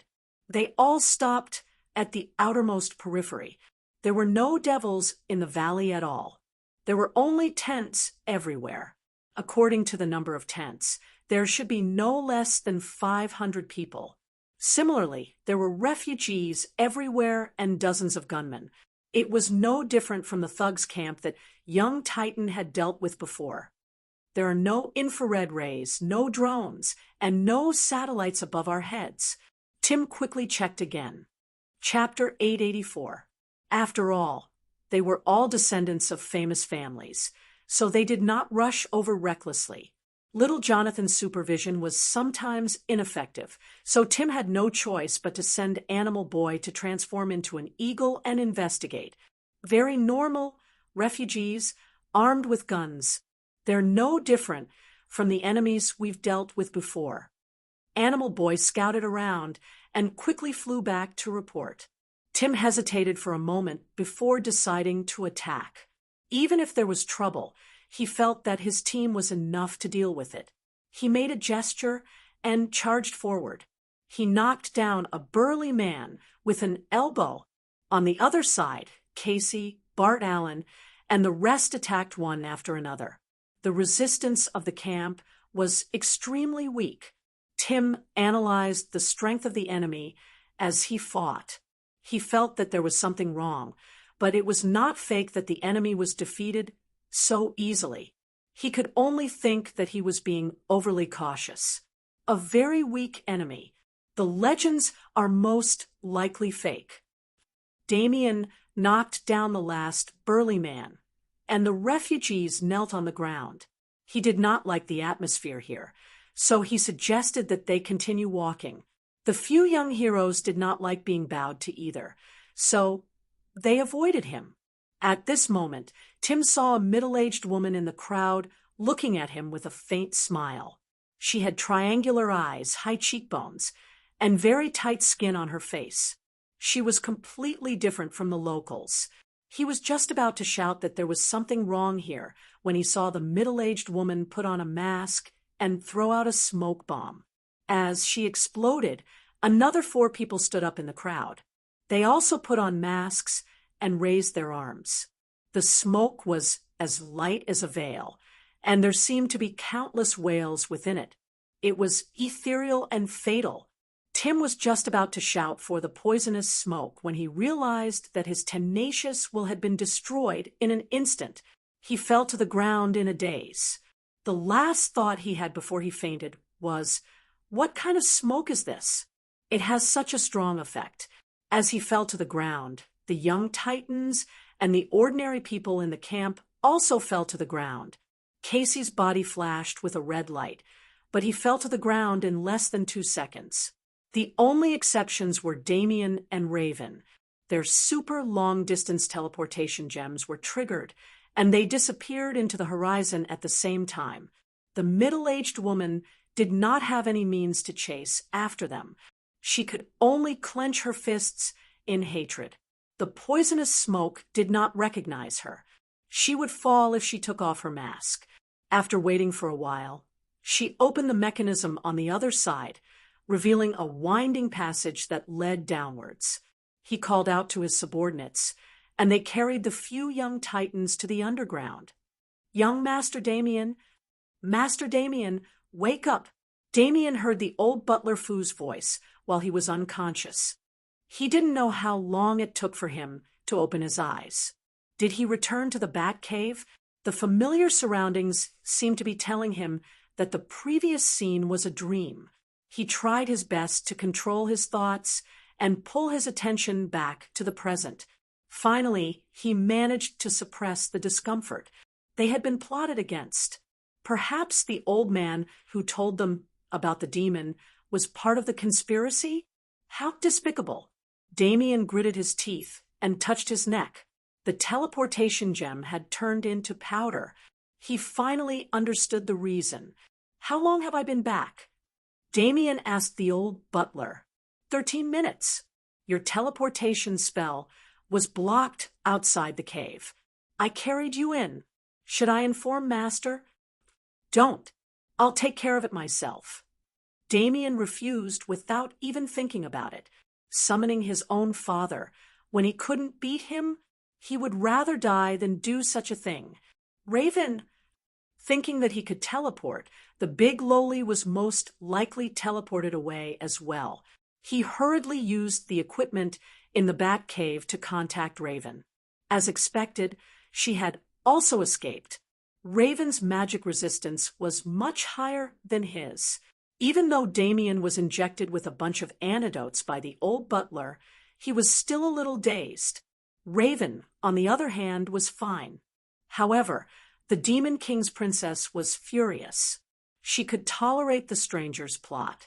After all, she couldn't beat him. But those people were nothing. They were just a few ordinary people. If Damien didn't contact her, she would kill her way back. Wait a moment. Come and get me. We'll go together. Damien said through gritted teeth. He turned off the anti-teleportation device in the bat cave. Raven rushed over quickly and brought him to the Sahara Desert again. The old butler looked at the two young people running away in a hurry. It was as if he was looking at his own children and grandchildren. He was satisfied, happy, and so on. As for letting Raven see the layout of the bat cave, he didn't care. The young man and woman returned to the previous campsite. There was still a faint smoke at the scene. They didn't dare to act rashly. What kind of smoke is this? Can you analyze it? Raven asked. In her impression, Damien was just like his father, blindly researching when he had nothing to do. It turned out that Damien really did know. Do you know the Sea of Souls that Big Sister Thea left in the New World? If I'm not wrong, the main ingredient here is that thing. Ah, how did they get this thing? That place was already sealed by Big Sister Thea. Damien shrunk his neck and laughed dryly. Maybe they stole it before. I heard that a few groups of people went to the scene before. He didn't have the face to say that his own father was the one who stole the most and the most ruthless. Ending this awkward topic, the two walked deeper into the campsite. For mages, as long as they were prepared, nothing could stop them. As Thea's two disciples, they were very accomplished in dark magic. No matter how strong the smoke was, it was still dead, and people were alive. Seeing that no one was on guard, they used a wind spell to disperse the poisonous smoke and began to search the campsite. It's here. Damien found the switch and opened a secret passage. Using an invisibility spell, they walked down. The passage was winding. In order to avoid the traps on the ground, the two turned into shadows and carefully floated down. As they continued to move forward, they saw the tip of the iceberg of this underground base. It covered a large area and extended in all directions. But whether it was the walls or the roads, they were a little old. Everything here was obviously unrelated to Raoul. There was no divine power or magic. It was completely man-made. It was just that they didn't know how much manpower it took to excavate such a huge underground building in the depths of the desert. Stop. Damien waved his hand to signal for them to stop. He pointed at two guards who were patrolling in the distance. There were two bald men in white robes. Their shoulders and sleeves were blood red. They were carrying high-tech firearms and walking casually. Who are they? They don't seem to be from the military. Take them down and ask. Raven was a little eager. Damien looked at them carefully and shook his head. I recognize their clothes. They are blood brothers. They used to be a member of the Assassin League, but the leader was obsessed with finding forbidden items and was exiled by grandfather. I didn't expect that after 200 years they are still alive. Forbidden items. Yes, the Spear of Fate, the Shroud, Judas's Oath, and something like that. Damien said casually. Chapter 885. Damien raised his wrist, and a few red dots flashed on his watch. Similar to his father's habit, he had placed a locator on every member. He compared the terrain and studied it. Red Robin, and the rest are inside. Let's go around the guards. The two of them used the shadows as cover and quickly walked in. There were not many guards patrolling along the way. Damien did not know that the middle-aged woman was afraid of being punished by the leader and hid the important information that two of them had escaped. Brothers and sisters, I have to emphasize that the so-called gods are just superheroes. In this world, only I am God. After turning two corners, a very provocative voice sounded in the underground building with the help of a loudspeaker. Immediately after, there were countless fanatical shouts. Long live the Blood Brothers! Long live the Blood Brothers! Damien and Raven went around the guards and lifted a thick curtain. Looking at the huge space in front of them, they knew that they had found their target. There was a square that could accommodate thousands of people. In the center of the square, there was a tall platform. A burly man with strong Central Asian characteristics raised his hands and encouraged the crowd. Below the platform, hundreds of fanatical believers raised their arms like madmen and cheered for their leader. They were the same as the previous guards. Regardless of gender, they all had shaved heads and wore white robes. They looked like soldiers who were going to participate in a holy war. A few pictures appeared on the screen behind the leader. There were pictures of the recent Rao, Superman, and Thea. Rao is not God, and neither are those superheroes. I am your only God. The people below were even more excited. Their voices were so loud that it seemed like they were going to overturn the soil above their heads. Everyone seemed to be able to see the day when their leader became a god and led them out of this hole. God, God. Damien and Raven frowned as they listened to the fanatical shouts. Although they weren't afraid of killing people, there were quite a lot of people present. The two of them didn't want to turn the first group activity of the young Titans into a massacre. They quickly reached a consensus to save their companions first. Who are you people? Enemies. Unfortunately, they were discovered before they could do anything. They were not afraid at all. Damien unsheathed his long sword. Magic surged and turned into a shadow. Raven's hands flashed with dark magic. The two of them rushed toward the tall and sturdy man on the platform. As long as they could take him down, the battle would be over. The fanaticism of the believers brought them a lot of trouble, and they were stopped before they could charge 10 meters forward. This was the League of Assassins. There were also magic suppression devices here, but the effect was not very strong. Damien had no choice but to reduce his magic power consumption and only use his martial arts to kill his enemies after killing more than 10 enemies in a row and blocking several of his attacks.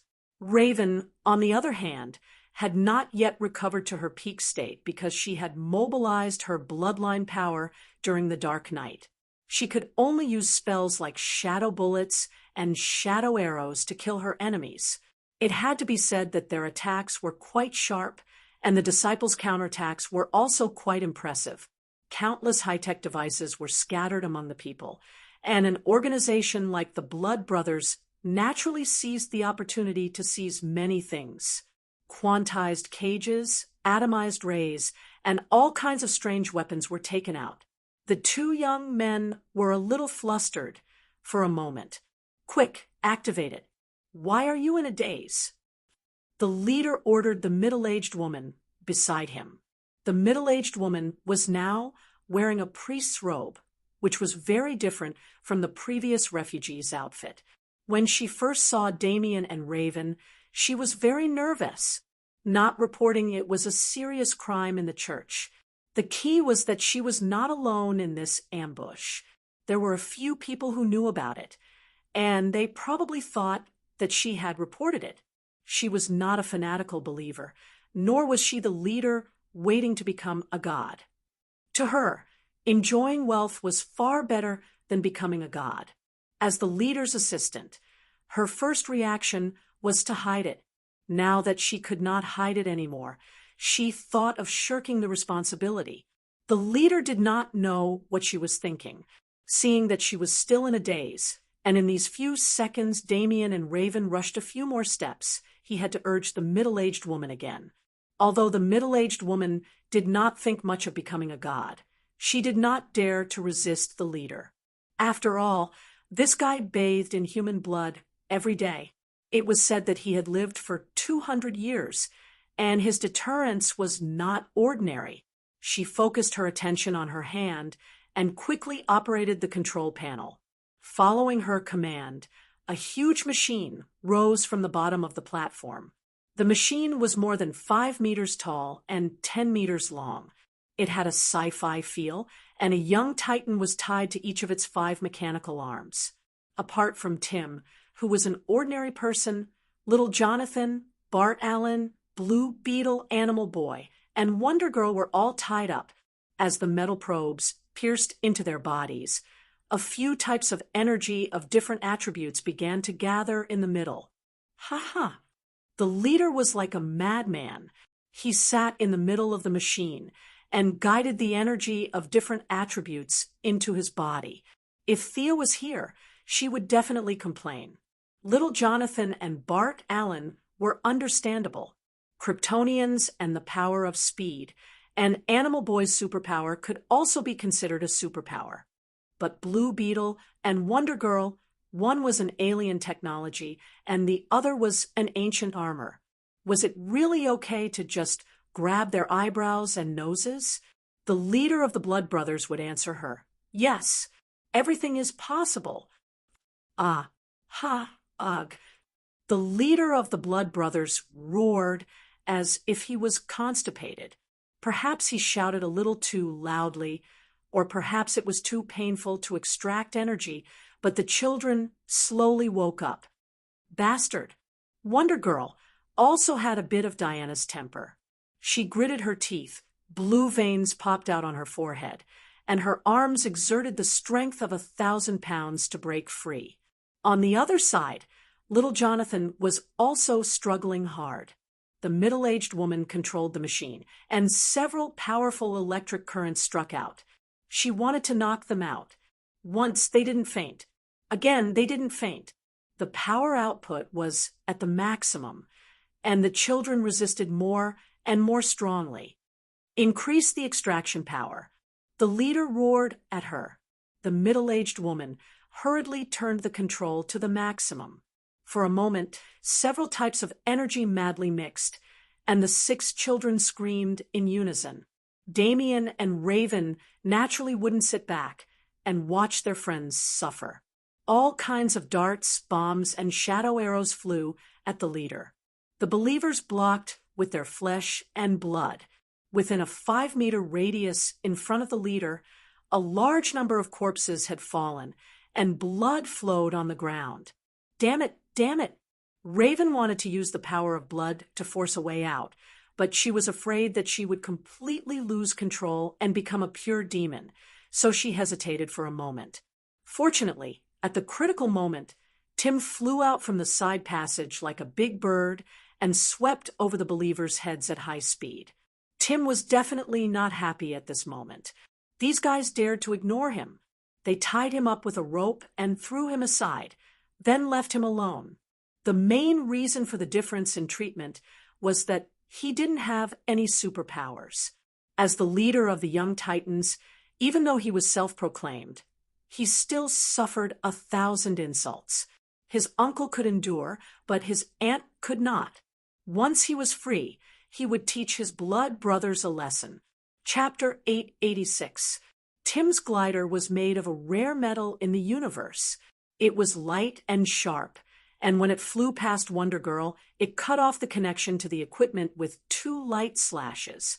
Without this thing holding it back, Casey's arms broke the metal arm directly. He shook his wrist and took out a long whip.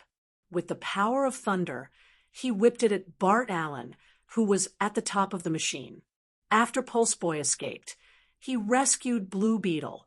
At the same time, Tim also saved little Jonathan and Animal Boy on the other side. No, the balance in the leader's body was broken. He only had time to shout before he was swallowed by the fire. The violent explosion caused the ground to shake, and the underground base began to tremble violently.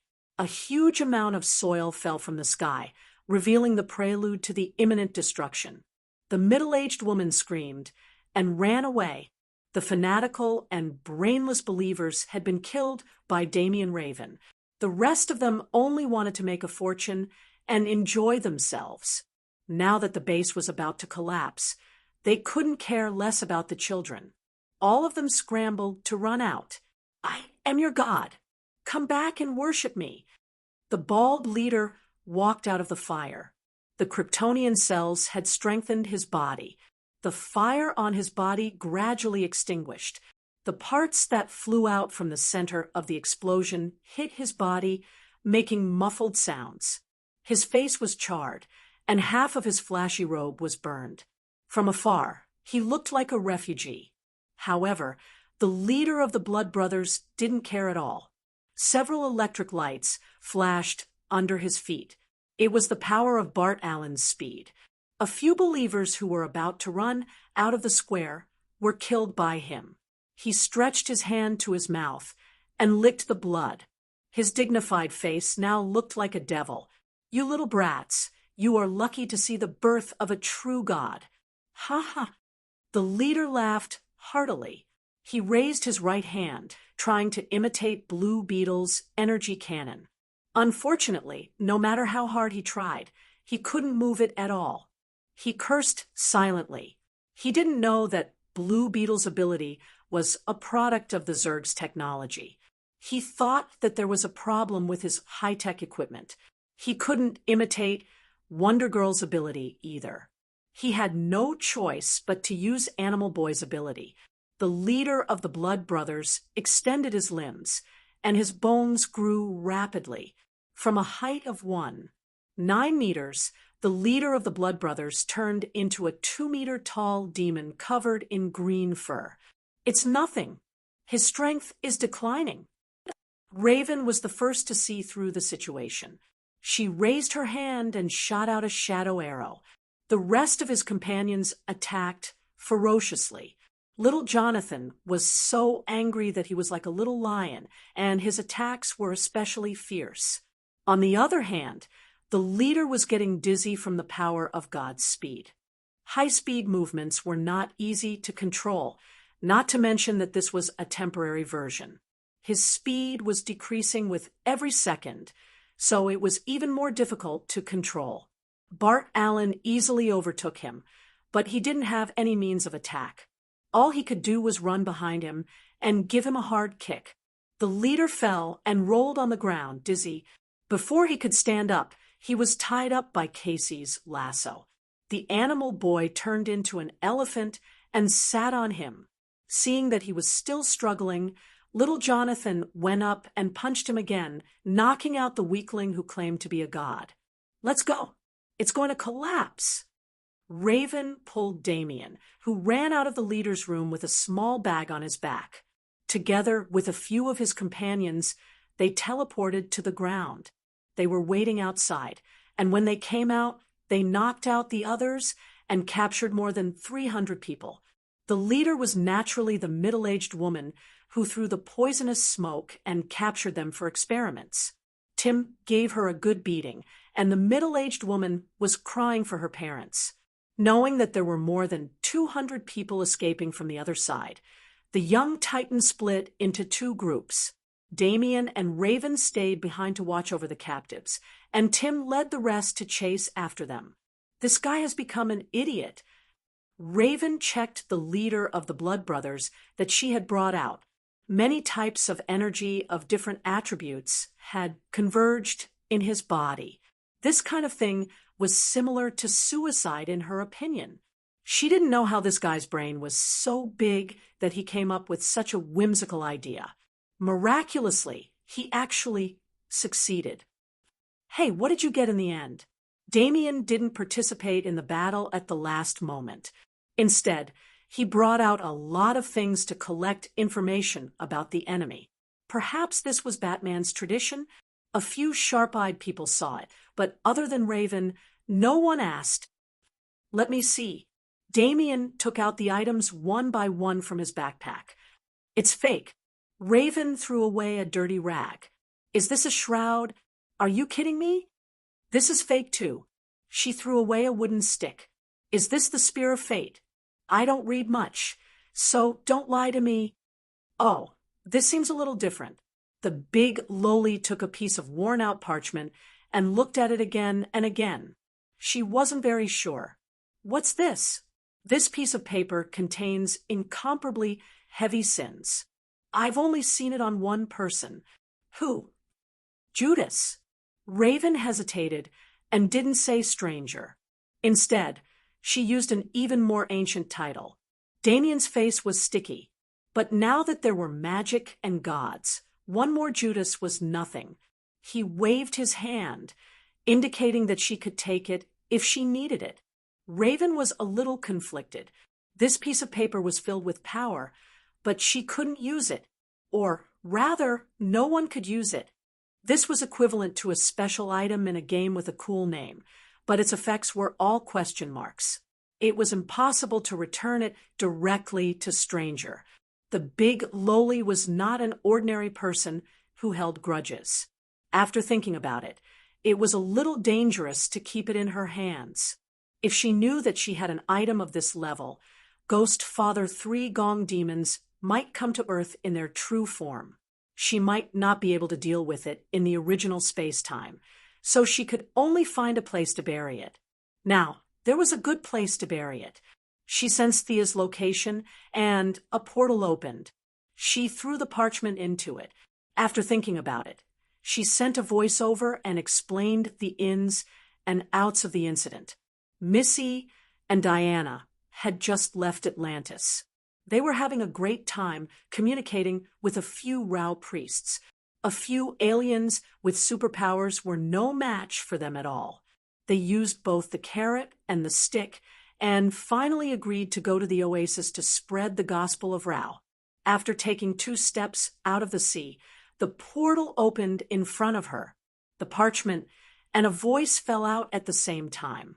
She first listened to the process of the incident. She had some impression of this blood brother. He was a character in the young Titan Judas's contract. Although there were some differences in the participants, and the location of the battle was different, it should be this group of people. She really had nothing to say to that idiot who thought he was a god after absorbing a few superpowers. But it was Judas's contract. She looked at the parchment in her hand. She always thought that it was referring to the betrayal of the young Titan by the Earthen Lady. Now, both the Earthen Lady and Death Knell were on her side, and had nothing to do with the young Titan. She didn't expect that there would be such a thing as a contract in the end. Chapter 887. This thing, like the 30 silver coins, was the evidence of Judas' betrayal of Jesus.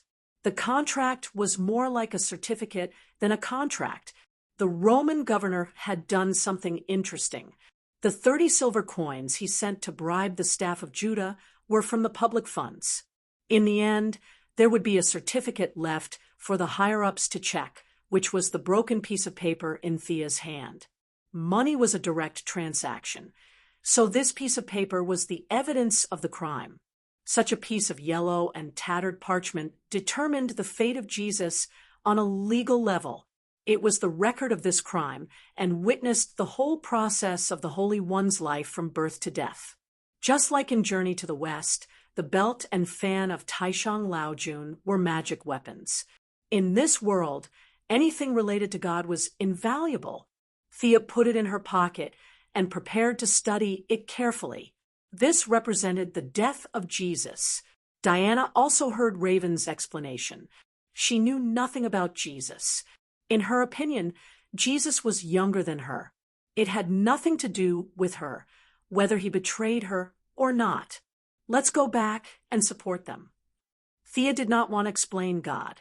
It was too much of a shock to Diana's worldview. She nodded immediately and flew away. When the two goddesses returned to the Sahara, the young Titan had already captured all the captives. After a simple handover, they rushed to the next oasis. Sia orders the agents to take these cultists away. The earth needs labor everywhere in the dark night and Raoul, which is an alternative day. These 500 people can't even make a splash if they throw them into the earth. The problem of human beings was solved. What was left was the problem of land. Relying on the existing environment, it was certainly possible to build a large magic lock. With her ability, she could build it with a little effort, but it was really unnecessary. Not to mention the time and effort, it was troublesome to build, but easy to destroy. It was possible that a random bomb would destroy the entire magic structure. Scientific methods were also not suitable. Several deserts were located in the places with the strongest sunlight. Unless the sun was pushed away or the Earth's orbit was changed, the deserts would definitely come back in less than 10 years with the help of heat-resistant plants. In the end, Thea went to Luther. Baldy Luther had developed a solar device with a high conversion rate in prison. It was set up above several large desert areas to artificially block sunlight and reduce the burden on plants and land. At the same time, this part of the energy could be used where it was needed more. The two of them quickly negotiated the relevant matters. Luther had always seen himself as the savior of mankind.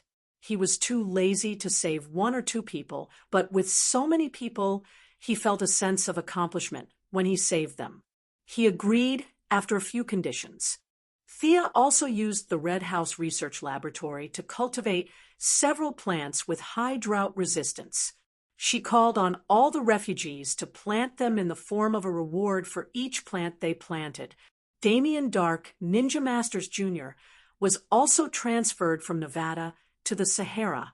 He was not a famous agronomist, and his talent was completely skewed. He would continue to do his job and plant corn. Then I'll go back first. You be careful. Thea seemed to be implying something as she glanced behind her.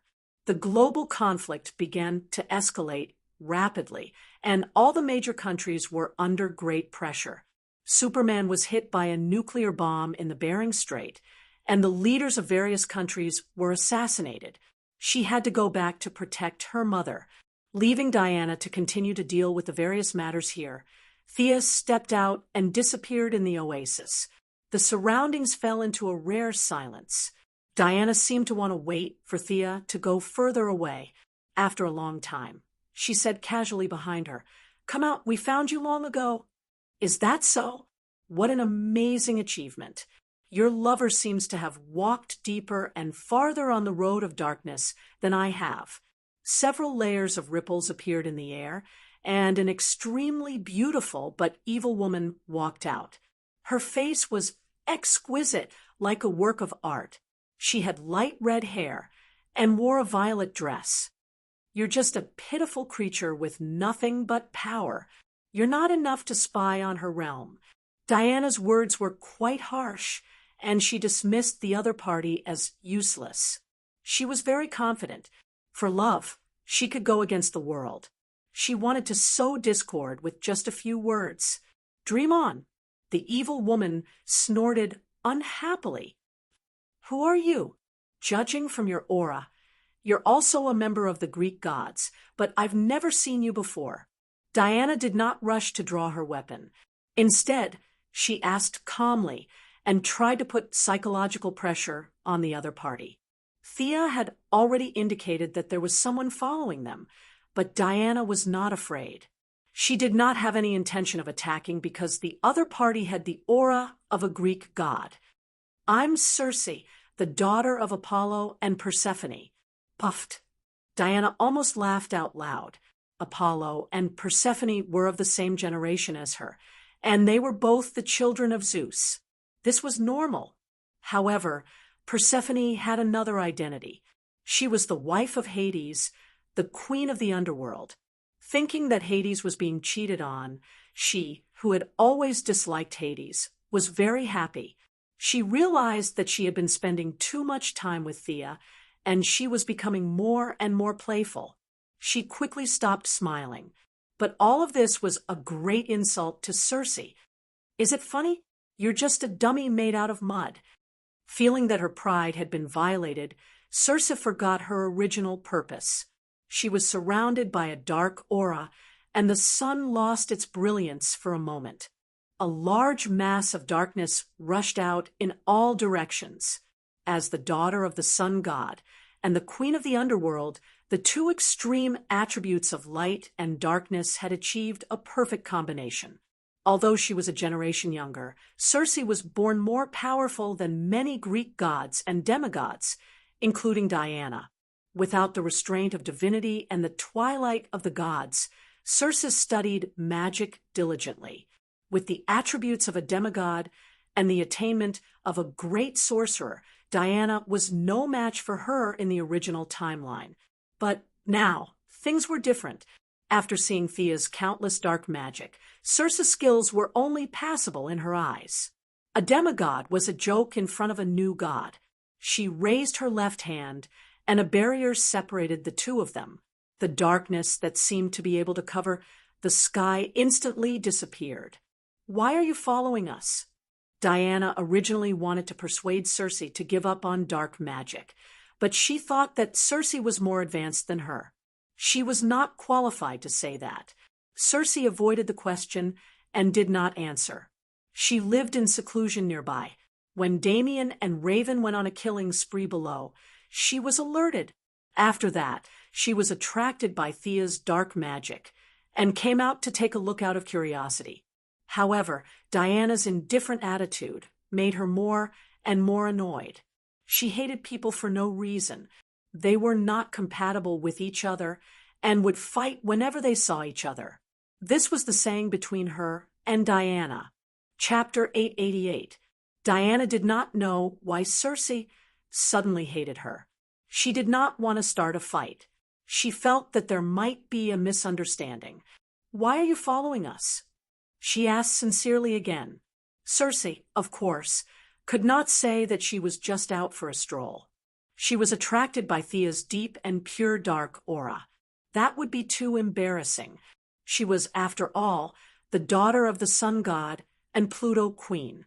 Circe thought quickly and said, "I heard that Apollo's divine artifact is on Paradise Island. It should belong to me." There was indeed a divine artifact on Paradise Island, but it had been given to Hera long time ago. Diana could not change it now. She told Circe what she knew and said that if Circe needed it, she could accompany her to Mount Olympus to get it. Circe was just looking for an excuse. She did not intend to ask for any divine artifacts.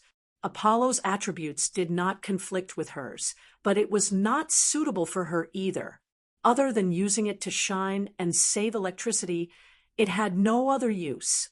However, Diana's refusal gave her an excuse. "Don't try to trick me." Several streaks of black mist began to take shape. Circe waved her fingers, and a black flame dragon walked out of the mist. It looked very lifelike. The dragon spread its wings, sucked in its stomach, and breathed in. A large mouthful of flames was spat at Diana. If it was in the original time, the Valkyrie could only dodge or block it with her shield. But it was different now. She could see that the magic flames were fake. It was originally a dragon made of magic. How could she make the dragon spit fire? It might be easy to trick an ordinary person, but it was not enough in front of a god. Diana, in particular, had a very deep understanding of reality. She was able to break through fabrications and see through illusions. According to Sia, Diana had a pair of wise eyes and had gotten rid of the huge trap of blessing from the Greek gods. She also had the princess as a reference. She would learn and interact from time to time. The path ahead was very clear. The Valkyrie was improving every day. Diana smiled brightly in the face of the dragon's flames. There was no harm without comparison. She had been with Thea every day, and her opponents were either Dark Side or Black Death. To be honest, Diana was not confident at all. However, after seeing Circe today, she immediately found her balance. Oh, it turns out that I'm very powerful. As if swatting a fly, he raised his left hand and lightly waved it. The flames that seemed to be able to burn a huge hole in the ground were directly dispersed. As if she wanted Circe to see how strong she was, she even raised her hand and gestured to show that there was no burn mark at all. Was it possible for her to try and dissuade a few words when she saw a lively fellow from her hometown? Give up on dark magic. I can see that you are very talented in magic. It won't be difficult for you to change to other magic. This path is not suitable for you. Diana belonged to the category of people who had never eaten pork but had seen pigs run. She was too familiar with magic and could see the depth and height of the magic at a glance. What a joke! You don't want to persuade the people around you, but you want to persuade me? Are you crazy? Dark magic is very fast, but there is a balance in everything. There is a price to pay for using dark magic. You will forever sink into the underworld, unable to reincarnate and free yourself. Isn't that a price worth paying? Huh. Circe was so angry that she laughed and pointed at Diana. Did you dissuade your companions? What did she say? The two little fellows in the underworld seemed to be of the same lineage as her. Did you also lecture them like that? Diana opened her mouth, but in the end, she didn't say anything. Thea was going to be the master of the underworld. In the future, no one would care about her. She would be the one to care about others. They were both dark magic. Thea was the master, so she could use it as she pleased. Circe was a thief, so she would be a slave after she died. As for Damien and Raven, they were on the same side, so she would treat them differently. Diana looked at her with some sympathy, which angered her even more. Circe thought that she didn't know what to say. It was fine if she didn't know what to say, but she even looked as if she cared about a mentally handicapped person. What was the meaning of this? How dare you look down on me? Let me show you the blessing of goddess Hecate. Circe canceled the giant dragon, and the characteristics of her magic quickly changed. An awe-inspiring and irresistible power rushed out like a wave. There were countless vengeful spirits, including ancient Greek warriors and modern ordinary people. They wailed and screamed, wanting to kill all the living. Ouch! Diana didn't know whether to laugh or cry. Of course, she knew about Hecate, the goddess of magic in Greek mythology, the irresistible god of death. There was no doubt that her power was very strong, but Diana was more familiar with souls and death. She wanted to ask Circe, "Do you dare to use some skills that I'm not familiar with?" The new god was half a level higher than the old god, just like the father was higher than Zeus. Thea, who was half a step away from the goddess of death, was also higher than Hecate, considering that Hecate was already dead, and Thea was still alive and kicking. There was an insurmountable gap between their strength. Circe's soul attack was like a child's trick to her. Being able to destroy the death energy of a city was nothing to her after seeing the Black Death Emperor and Thea. Diana was a little bored. This opponent couldn't use her full power. She unsheathed her sword, and the mixed magic was cut in half. Waves, roars, everything turned into nothingness under the light of the sword. What other tricks do you have? Diana's eyes were filled with doubts, and the tip of her sword was pointed at Circe. Circe gritted her teeth and cursed. She finally realized that there was a big gap between her and Diana. She kept thinking, looked around, and flew not far away. At first, Diana thought that Circe was retreating, so she didn't take it to heart. There was no enmity between them, so she didn't think much about it. But seeing the direction Circe was running, Diana was furious. Circe was flying towards a group of refugees. "Come back here." She was much faster than Circe. She threw out the lasso of truth, and the golden lasso drew an arc in the air, flashing with dazzling light. It wrapped around Circe's left leg and pulled her back. Circe was also a ruthless person. She opened the 5 fingers of her right hand and threw a colorful magic at the crowd. The men among the refugees were stunned. In the next 3 seconds, the magic began to work. Some turned into rhinoceroses and rushed towards Diana, some turned into antelopes, and some even turned into eagles. The refugee camp was in an uproar. Countless women screamed at the same time. The transformed men were even more panicked. They began to run in all directions. "Calm down, I'll help you," Diana shouted. Unfortunately, the ordinary people below were already scared out of their wits. The beasts trampled on the women, and some of the women had already picked up their guns and were ready to fight back. Damn transfiguration. Diana hurriedly focused on saving people. The warrior god was not suitable for this kind of thing. Fortunately, the Ring of Light gave her some good ideas. Mobilizing her courage, hundreds of female Amazon warriors walked out of the air. They were riding horses, carrying spears and shields. They all took action to control the people in the camp. Chapter 889. By the time Diana managed to calm the chaos in the camp, she realized that the culprit, Circe, had disappeared. The Valkyrie was furious. Circe had taken advantage of her kindness. She bound every refugee with the lasso of truth, and they all returned to their original state. However, Diana did not see any gratitude in their eyes, only fear and resentment. Diana shook her head gently. It was indeed her negligence that allowed Circe's magic to fall on them, causing them to suffer an unexpected disaster. Diana could understand that. However, the alienation between the people and the gods, or rather between ordinary people and superheroes, still made her uncomfortable. Why do you have the ability, and we don't? Why do we have to suffer because of your battle? Looking at the resentment hidden in the refugees fawning, Diana did not know what to say. Maybe she's also protecting herself. Thinking of how her lover usually laughed and scolded her and stepped forward at critical moments, Diana had mixed feelings. Under the confused gazes of the refugees, she rose into the air and flew into the distance. If Thea knew what her wife was saying about her at this moment, she would definitely look up at the sky and sigh. "I don't have a ghost protecting me. Some people can't be treated as humans. For example, these people in front of her. Don't play dumb. I know you can understand English."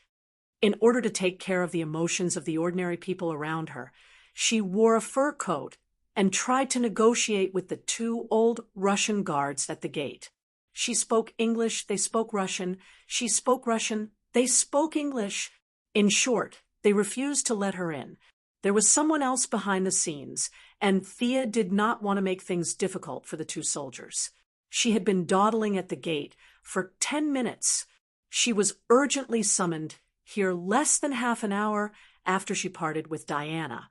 The situation in Russia had changed so quickly that even the government was caught off guard.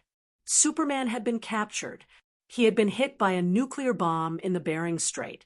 When the Martian hunters went to look for him, they found that they could not find him. In the end, the world's best detective, Batman, had to personally search for him and find this secret laboratory on the Kamchatka Peninsula. It was not a good idea for superheroes to save people in countries that were hostile to them. If things went awry, World War III would not be a joke.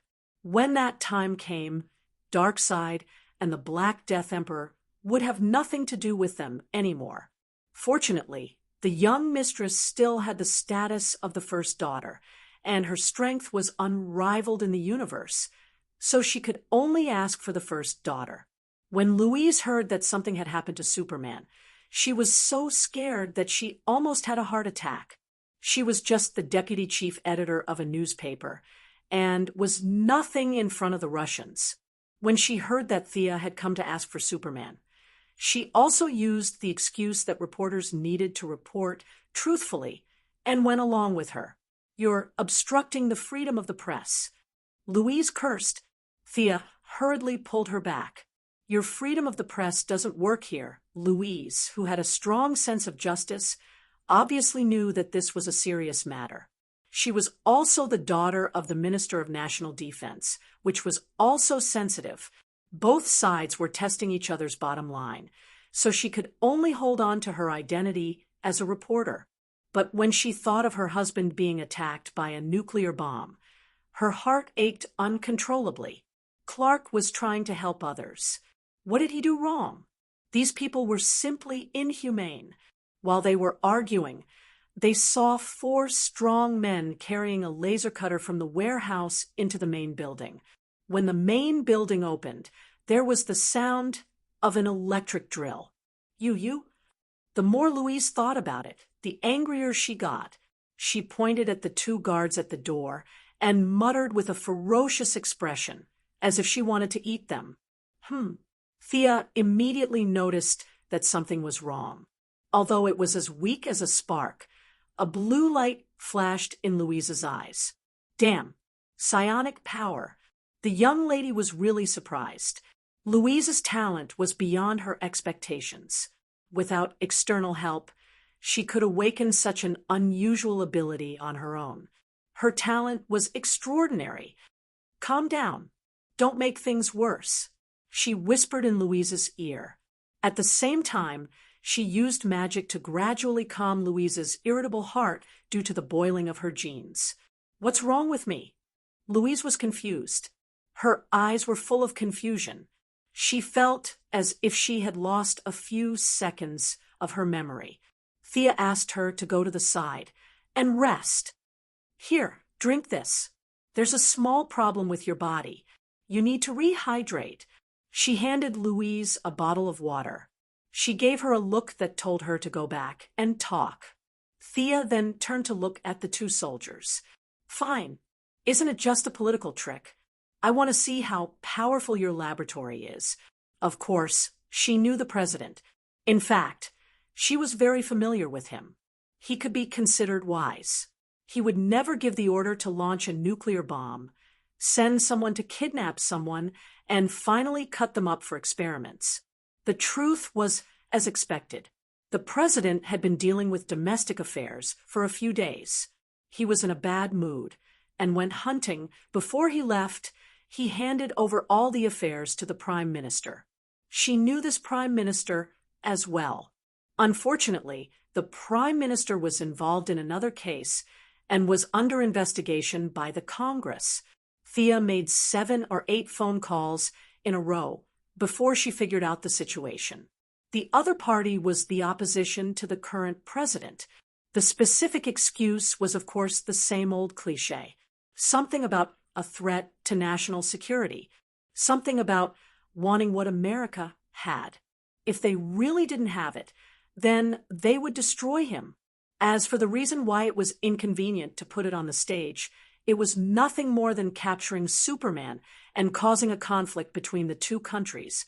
Then, depending on the scale of the war, they would decide whether to take advantage of the situation or let the current president take the blame. Of course, if they could use this opportunity to research Superman's secret, that would be even better. Thea had no intention of getting involved in this political fight. After thinking for a while, she started to make calls again. Who didn't have a few friends in modern society? The opposition to the military also needed the support of businessmen. They also needed the help of the underground world to deal with things that were inconvenient for them. Thea had people on both sides. Many people were pressuring her. After all, the people who wanted to start a world war were always in the minority.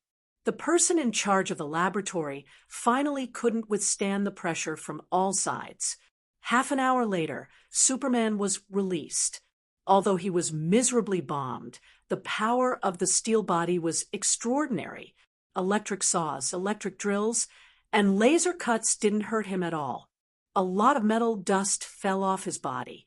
After 10 minutes under the sun, his cells finally returned to their original state. After checking the radiation index, he brought the two back to the main hall. Outside the Hall of Justice, the Daily Planet was not far away. Thea knew that the couple still had things to say, so she prepared to leave. Louise wanted to say something, but stopped. She wanted to ask what happened to her, but she didn't know where to start. "You're so lucky. Take this and practice." Thea took out a booklet that looked like a martial arts secret book and handed it to her. She prepared this for Thea. No matter how comprehensive the bodyguard was, it was not as good as her own. Moreover, Thea felt that she was about to break through, so she really didn't have time to run around wildly. Chapter 890. Summing up all the factors, what she prepared for her mother was psionic ability. Kerrigan had a wealth of theory and practical experience. The sharp insectoid mastermind was passed down from generation to generation. In order to make each generation stronger than the last, their secret knowledge was very helpful in developing the brains of intelligent life forms. Thea studied it and modified it to a suitable level for Earthlings. After explaining its use, she activated psionic ability for her mother. Mirror image projection and displacement. It didn't require much damage, as long as it could save her in the face of danger. That was enough. She had specially written a document for this purpose. She didn't have such a relationship with Louise, so she naturally gave her a copy. Before she left, she couldn't hold back her curiosity. "Forgive me for being blunt, but this ability is very difficult to activate even with talent. Logically speaking, you shouldn't." Superman's attention also shifted to his wife. At first, he didn't understand what was going on, but after Thea explained it in detail, he realized that his wife loved him to this extent. There were such cases in the records of Krypton where someone awakened psionic ability under extreme emotional agitation, but it was as rare as a panda. Louise. Superman looked emotional. Thea hurriedly interrupted Superman, who was about to show off his affection. "Can you wait until I leave? Does an accident count? There was an interview where I witnessed an intense gunfight. There was also a landslide, and I was the only one who survived." Louise began to blabber on about her past. The more Thea listened, the more speechless she became. She had experienced all kinds of car accidents, bank robberies, cafe explosions, hostage-taking by fugitives. It was hard to say which one was the most stimulating and activated the psionic ability gene. The most amazing thing was that this big sister was also struck by lightning. When she was in 3rd grade, a bolt of lightning struck her. According to her mother, Louise lit up like a candle. Thea strongly suspected that it was this experience that gave her the psionic ability she had today. "It's not easy for you to live this long." The next time Barry said something about lightning choosing him, Thea could use Louise as an example. "Look, there's another one here who was struck by lightning." On the way home, she couldn't help but wonder if Louise's life as a main character was really that strong. He had just finished writing the teaching materials, and she had activated her spiritual ability right in front of him. What a coincidence! Superman and his wife returned to their apartment in Metropolis together. Superman was very tired. Not only was his body tired, but his heart was even more tired. Is human greed really so hard to satisfy? He asked his wife. If the gods can't do anything, what can I do? Raoul and Thea are smarter than me, but I believe that my Clark is the one who can bring hope to everyone. He is the son of Krypton, the Superman who grew up on Earth, and my husband. He will definitely find a way to solve all the problems. After Louise became the deputy director, her eloquence skills improved. She filled Superman with a big bowl of chicken soup and made him dizzy. He almost forgot his own name. Louise thought that everything would get better. Brother Superman slept at home for the night and was refreshed to do good deeds, but another problem came knocking on his door. Several helicopters stopped him in the air and wanted to take him to assist in the investigation. When he received the news, Thea was chatting with a few bankers. Batman called her out in a hurry. He came to the White House today using Bruce Wayne's alias. He was elegant and looked like a beast in human clothing. Looking for me at the White House? What's the matter? Superman has been taken away again. Batman looked like his master had been taken away again, and he had to go and rescue him. Thea was dumbfounded. Are you kidding me? I just fished him out yesterday. Who is so disrespectful to the goddess of death? Aren't you afraid of digging coal after you die? Batman handed her an address. European Territorial Dispute and Reform Affairs Committee. Thea looked at it and took out the computer beside her to check. Such a temporary organization also wants to capture Superman. Their excuse is to summon Superman to explain the problem with the Fortress of Solitude. Thea rubbed her forehead. These people on Earth bullied the weak and feared the strong to the extreme. If they had the ability, go and capture Luthor or the Joker. Go to Arkham and ask them why they didn't abide by the United Nations Convention. They wanted to capture an honest man like Superman and bully him to death. It was true that, as long as one was alive, the battle wouldn't stop. After so many torments, Superman still didn't change his mind. The stubbornness of the Kryptonians was evident. Who is behind this? Thea felt that Batman must have investigated. The Chess Association, a name that was neither familiar nor unfamiliar, came out of his mouth. Thea sighed. The Chess Club, a superintelligence agency composed of agents from various countries, had already grown to a certain scale. They shared information with each other and relied on each other's connections.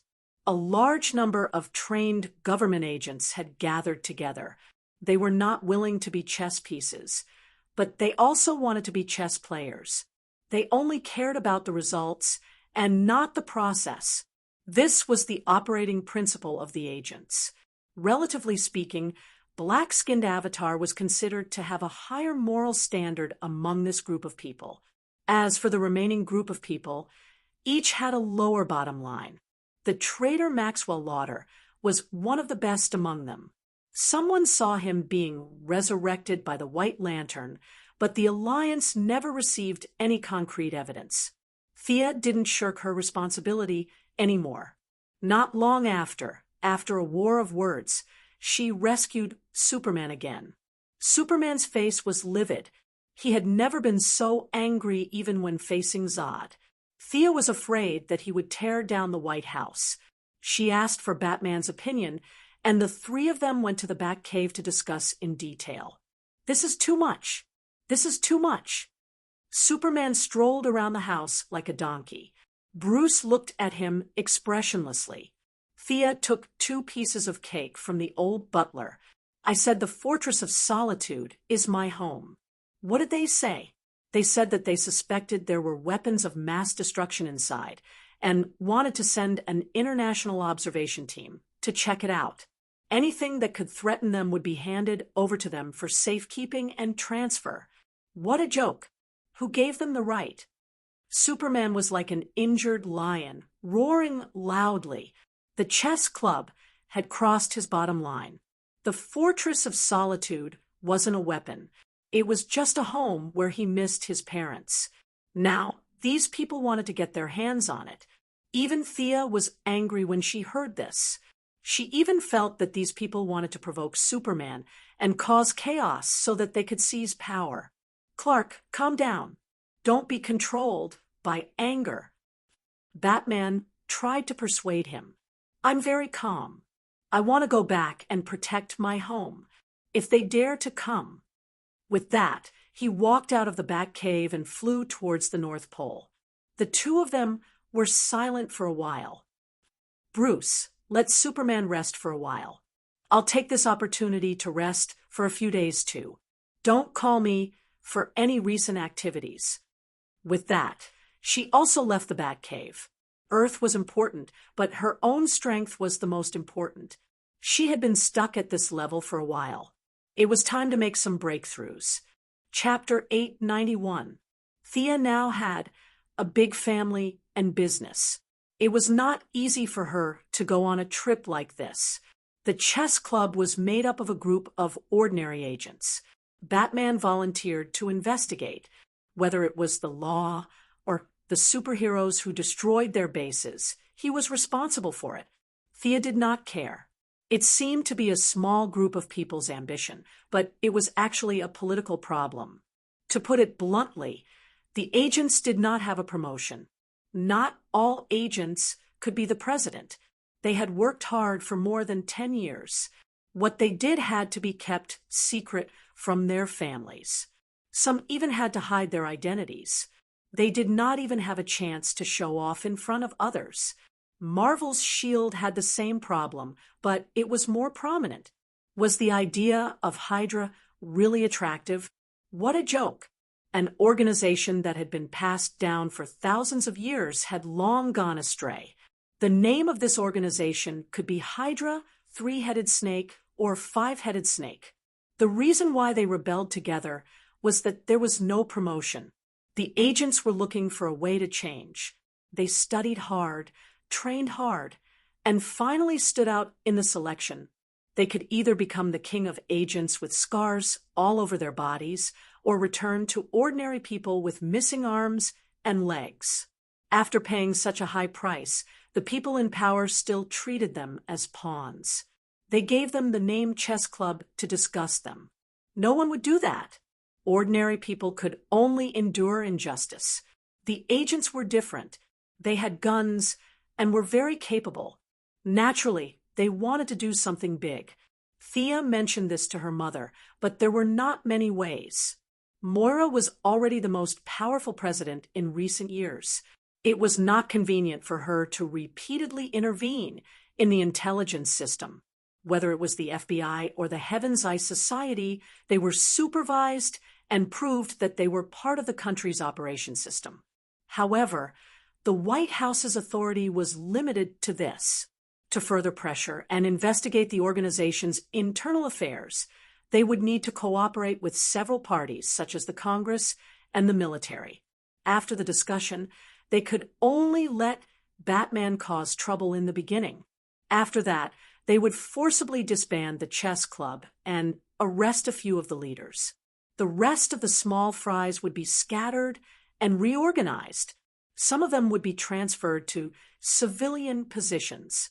In the future, they would provide more transfer opportunities for the recruited agents and improve their welfare. Whether it was the research lab or the military, they would have more choices. Political matters were very troublesome. They could only leave it to their mother. They left the White House and returned to Star City. Oliver began to recruit thugs again and was going to ask Thea for some advice. Looking at the guy on the screen who was holding two guns, wearing a football team uniform and a hockey mask, she curled her lips. Wild dog. I don't think highly of this guy. He has the head of a snake and the eyes of a rat. What's the point of keeping him? In her opinion, this kind of person was neither firm nor determined, nor capable. She did not know what was wrong with him. He came out to do justice, but in the end, he would either be shot to death in an alley or betray his boss and walk another path. In short, he was not a good person. Seeing that Thea had such a low opinion of Wild Dog, Oliver, who had a sister complex, immediately changed his mind. Originally, he had planned to investigate this matter, but now he had no intention of doing so. The brother and sister talked for a while, and Oliver talked about his illegitimate son. "William doesn't look like me." Seeing Thea's strange look, he hurriedly explained, "I'm not talking about his looks, I'm talking about his personality. Indeed, that child is a little cowardly, but to be fair, he is a smart child." Oliver smiled. "Yes, I've always been bad at studying. I hope he can become a scientist in the future." Although he said it casually, Thea could still hear that he was a little unhappy. His son could not inherit his legacy, and their personalities were also very different. Oliver was a little disappointed in this child, but he was also a little excited about the child that was about to be born. After telling them that she would be away for a while, Thea finally went to the Sahara. The two goddesses told her about Circe as a joke. In order to prevent Superman from overreacting, she still stayed on Earth for 3 days. "Come back soon." Their foreheads were pressed together, and they smelled each other's breath. The two did not speak for a long time. After kissing Diana goodbye, she began her journey in the universe. A few planets outside the solar system were affected by the black and white. A few major families were severely damaged, and now they were closing their doors and licking their wounds. Originally, they had the tendency to leave Earth and establish themselves as kings, but now they were all well-behaved. Without alerting anyone, she took a few glances. The indigenous forces of the original planets were rising, but they could not make a big wave in the face of advanced weapons. The people on Earth may not be a match for them in terms of science and abilities, but they were experts in scheming. She was not worried at all. The development of the Ibn Trade Association was very normal. The gorilla Grud was like a local tyrant here. He ate and slept every day, woke up and played, and slept again when he was tired. His life was beautiful. Thea was not so leisurely. She was seizing the time to make a breakthrough. She repeatedly compared the painting that obtained most of Raoul's power and the contract with Judas. Both of them were very helpful to her, but unfortunately, they were not enough. The two-dimensional world still did not give birth to life. Although there was light and time, it was still two-dimensional. It would not suddenly explode and turn into Earth 53. There was an insurmountable gap between living beings and non-living beings. The other contract with Judas was a little disappointing. It was not the spear of fate that killed Jesus directly. The effect was much worse, and she could not understand this kind of death. It had a strong taste of fate and a little bit of martyrdom. She had no love for it. She could help others, but martyrdom? What a joke! She did not have enough understanding of life. After 3 days of seclusion in the Ibn Trade Association, she finally saw her shortcomings. She had seen too few lives. She had never seen a chance to hover between life and death and fight to the death for a chance of survival, according to traditional habits. This time should be looking for a breakthrough point between life and death. She should challenge those of a higher level and kill those of a higher level. However, this method was not suitable for her. Her level was too high, and there were only a few famous people in the universe who could exchange blows with her. Regardless of whether she won or lost, once the battle started, half of the universe she was currently in would be blown up. It was not a good idea. Killing ordinary lives was not only against the purpose of the White Lantern, but also touched her bottom line. Fortunately, she had a big brain and quickly thought of a way. If she did not kill, she could let others kill her. She did not have the horror of being between life and death. She could watch others struggle. The largest coliseum in the universe. Grud, who was as happy as a fool, was confused by the young lady's question after a day of crazy fun. No, it shouldn't be. Not everyone in the universe is law-abiding. Thea looked at him as if he could not think of an answer. Chapter 892. The gorilla frowned in a very human-like manner. After a long time, it thumped its palms and said, "Ms. Styx, I heard that she controls 7 sectors and does a lot of slave trading. She also runs this gladiator arena." Miss Styx? Thea was very unhappy. Where did this Tom, Dick, and Harry come from? How dare they use such a name? Thinking about it carefully, Guardian Hollywood did have this name in his memory. She could control 7 sectors under the threat of the Green Lantern Corps, so she must be an expert. She immediately waved her hand and set off. She wanted to see how strong this Ms. Styx was. She called Fiora, who had recovered from her injuries, and the 3 of them led 1,500 guards, 11 level 8 spaceships, and a level 9 flagship into the depths of the universe. Jared hugged his laptop and hid in a corner to watch Animal World. It was a super long video recorded by the Earth's government, and it was full of gorillas. Thea accidentally glanced at it and felt that it was too painful to watch, so she ignored it. Fiora looked out of the window with some melancholy. The gorgeous scenery of the universe didn't make her feel much better. She wanted to speak a few times, but she swallowed her words. "You want to revive General Zod?" Thea asked tentatively. "He's your adoptive father. Why don't you revive him? I heard that your relationship has always been very good."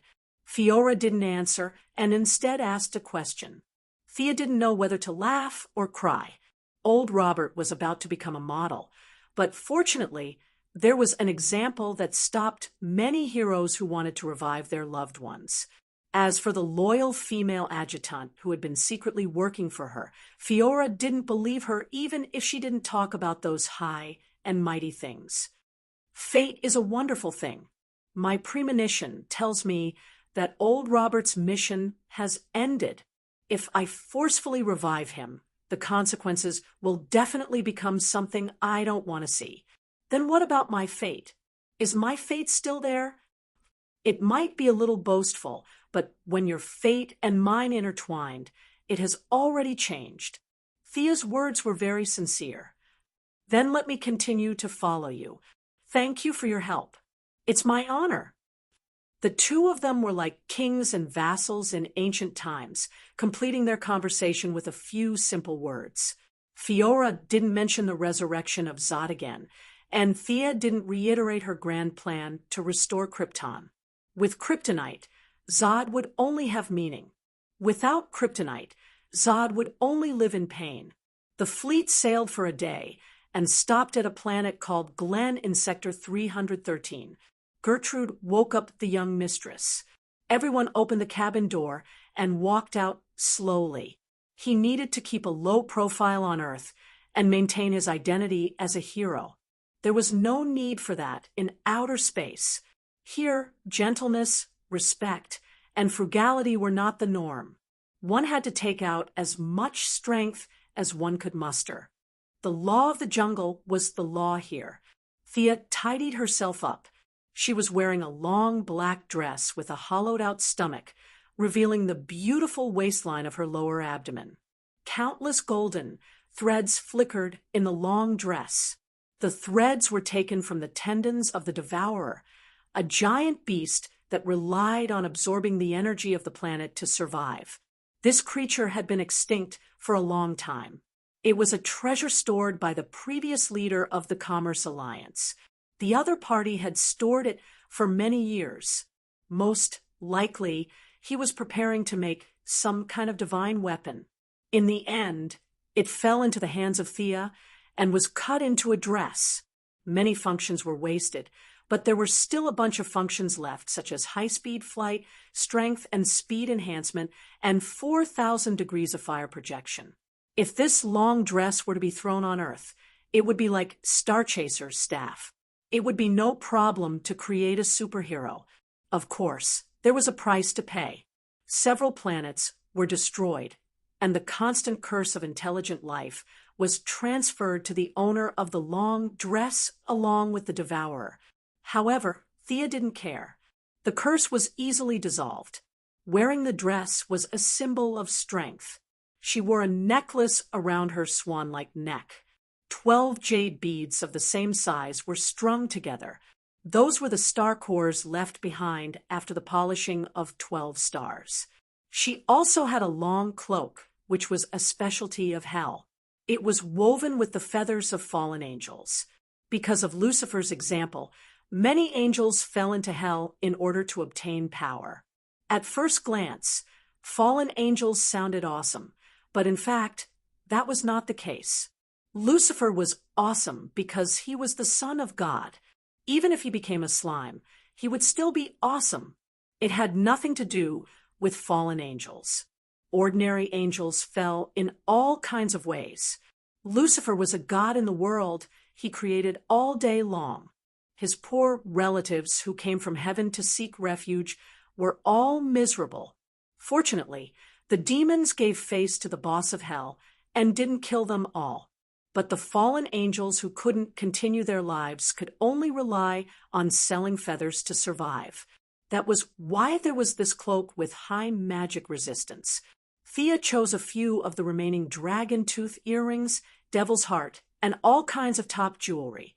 As a very famous planet in the universe, Planet Glen had 11 8th-level warships and a 9th-level flagship. A fleet of this size was not common. Many people wandered around the tarmac, waiting for further news so that they could inform their behind-the-scenes bosses. 1,500 soldiers stood in 2 rows, and Sia led Firegrutter out of the tent. Her cold temperament, graceful and luxurious clothes, light makeup, and dark lip gloss made her look like a queen descending to the ground. Majestic, solemn, and inviolable. Beauty and death coexisted, and her every frown and smile seemed to contain murderous intent. Many spies seemed to be ready to take a closer look at this strong dragon, but when they looked at Thea, they didn't see the real person. They just looked at the figure and felt a sharp pain. There doesn't seem to be any powerful people here. The female adjutant automatically looked around. There was no red sun, not even a star. The planet seemed to be illuminated by a kind of purple algae material. It was like a huge plant that went straight into the sky, providing light through its own internal circulation. The surface of the planet was full of countless races. All of them were fierce and wanted to carve a few words on their forehead, like, "I'm not to be trifled with." Barbaric killing, hatred, and all kinds of emotions could be seen everywhere here. Rooter doesn't like it here. The gorilla was pulled from his happy nest here. He didn't want to, but in order to stay close to Thea and not be abandoned, he endured it and came. "Just control one and see if we're in the right place," Thea said indifferently. "Control who?" The gorilla was a good citizen for a long time and didn't react for a while. "Anything. Pick one that you like." Rooter was overjoyed. He couldn't control people with his mind on Earth, and he couldn't use it on a few familiar planets. He almost forgot that he had this ability. Chapter 893. Her innate ability was still powerful. Even if she didn't use it for 100 years, there would be no problem. Soon, a 2-meter-tall, stout alien with a height of more than 250 kilograms was directly controlled. It only took Jared a little time to read all the alien's memories. "Boss, it's here. There is a small competition in the arena every 3 days and a big competition every 5 days. The earliest competition is in 2 days.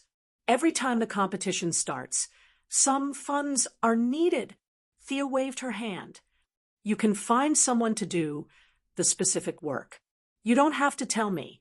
Buy me the best seat with the widest view. I want to watch from a close distance." Jared was still very reliable. Money and mind control. Knowing that Thea was going to stay here for a few more days, the group bought a large building and roped in a bunch of small forces to act as spies. In order to prevent them from joining hands to cheat him, a bunch of small forces were mixed. Some of them were controlled, some were bought.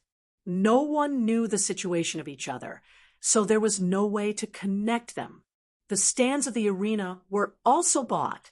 It was the exclusive stand of an interstellar slave master. The slave master had an anti-mind control device and was not afraid of Jared.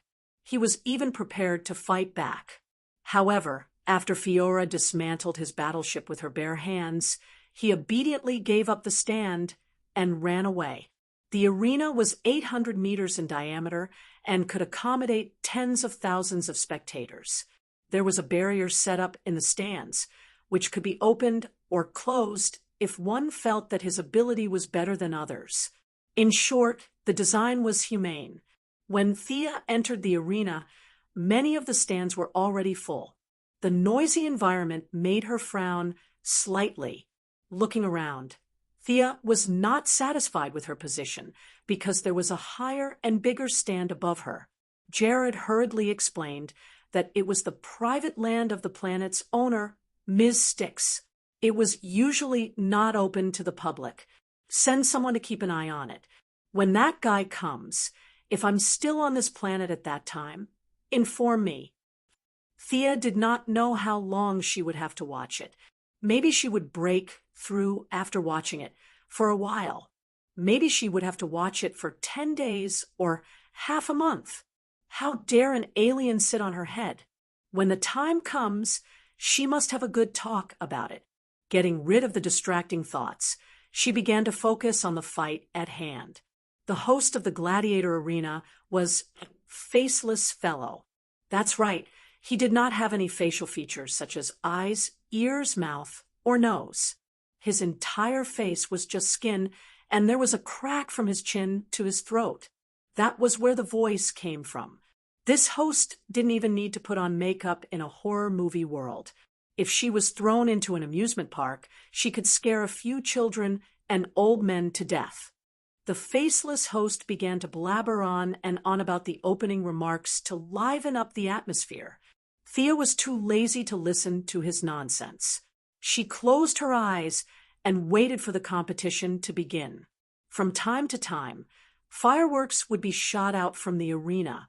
The audience had already started to cheer for their respective targets. Of course, they were not cheering for nothing. The daily expenses of such a huge arena were terrifying. The money they earned from selling tickets was not enough at all. Betting on the outcome of the battle was the main source of income. Advanced weapons, slaves, minerals, and planets could all be traded in this gamble. Lacerate, bones. The emotions of the audience reached a peak. The host introduced the results of both sides, and then waved his hand to signal the start of the match. The two gates at the bottom of the gladiator arena slowly rose. A burly man with 3 eyes and brown skin walked out from one side. Looking at the long tusks at the side of his mouth, Thea felt that this guy was a bit like an orc in the game. The guy who looked like an orc held 2 machetes in his hands and roared at the crowd around him. The audience could not understand what he was shouting. It was probably not something good. However, seeing that he was making money for them, a bunch of people still gave him their blessings. On the other hand, the guy who came out from the other side was a little more skillful. 3 robots dragged a chain and pulled out a green plant. The plant looked like a cabbage that had been magnified 100 times. It could only move with a few roots. Even if it was pulled by the robots, its speed was still very slow. It had a messy sunflower head with 3 circles of fine teeth inside. Some mucus leaked from its big mouth from time to time, corroding the ground with a sizzling sound. That big guy is the lacerator. This plant is called bones. It means that it only eats meat and not bones. A small leader reported to Jared, who then reported to Her Majesty the Queen. Just take a look. Her interest was not great. This level of strength was indeed powerful to deal with Vigilante, but in her opinion, there was no highlight. Only the orc's desperate fight might be worth watching. Ordinary people may not be able to see it, but in her eyes, the orc was bound to lose. He was already scarred. in the face of a strong enemy who was enough to crush him. He had no chance of winning at all. "Did you arrange it?" she asked, as if nothing had happened. Jared scratched his big head and admitted it. Although Thea had just arrived, the organizers of the gladiator arena were not good people. It was the rule here to regularly deal with a batch of defective products. Now, this account was an extra sum of black money into their personal pockets. They really had no reason to stop it. Jared wanted his boss to realize it earlier and go home earlier. The person in charge of the gladiator arena had extra income, so the two sides hit it off.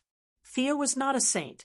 This orc, who was tens of thousands of light years away, was killed by her own men. She didn't care. She just wanted to see if the orc could give her some inspiration on the edge of life and death. The orc had been through hundreds of battles. Of course, he could see the strength of his opponent, but he had no way out. He could only fight hard. The two swords slashed wildly, and the juice of the giant man-eating plant splashed. But that was it. This thing's self-healing ability was amazing. After a cut, it grew back by itself in 2 seconds. There was no flame weapon to suppress its high-speed growth. It was simply a joke. The orc's courage and belief were exerted to the extreme, but he still couldn't save the game. In a desperate blow, except for cutting off a root of the giant plant, he had no other achievements. The price he paid was that half of his body was bitten off, and he died on the spot.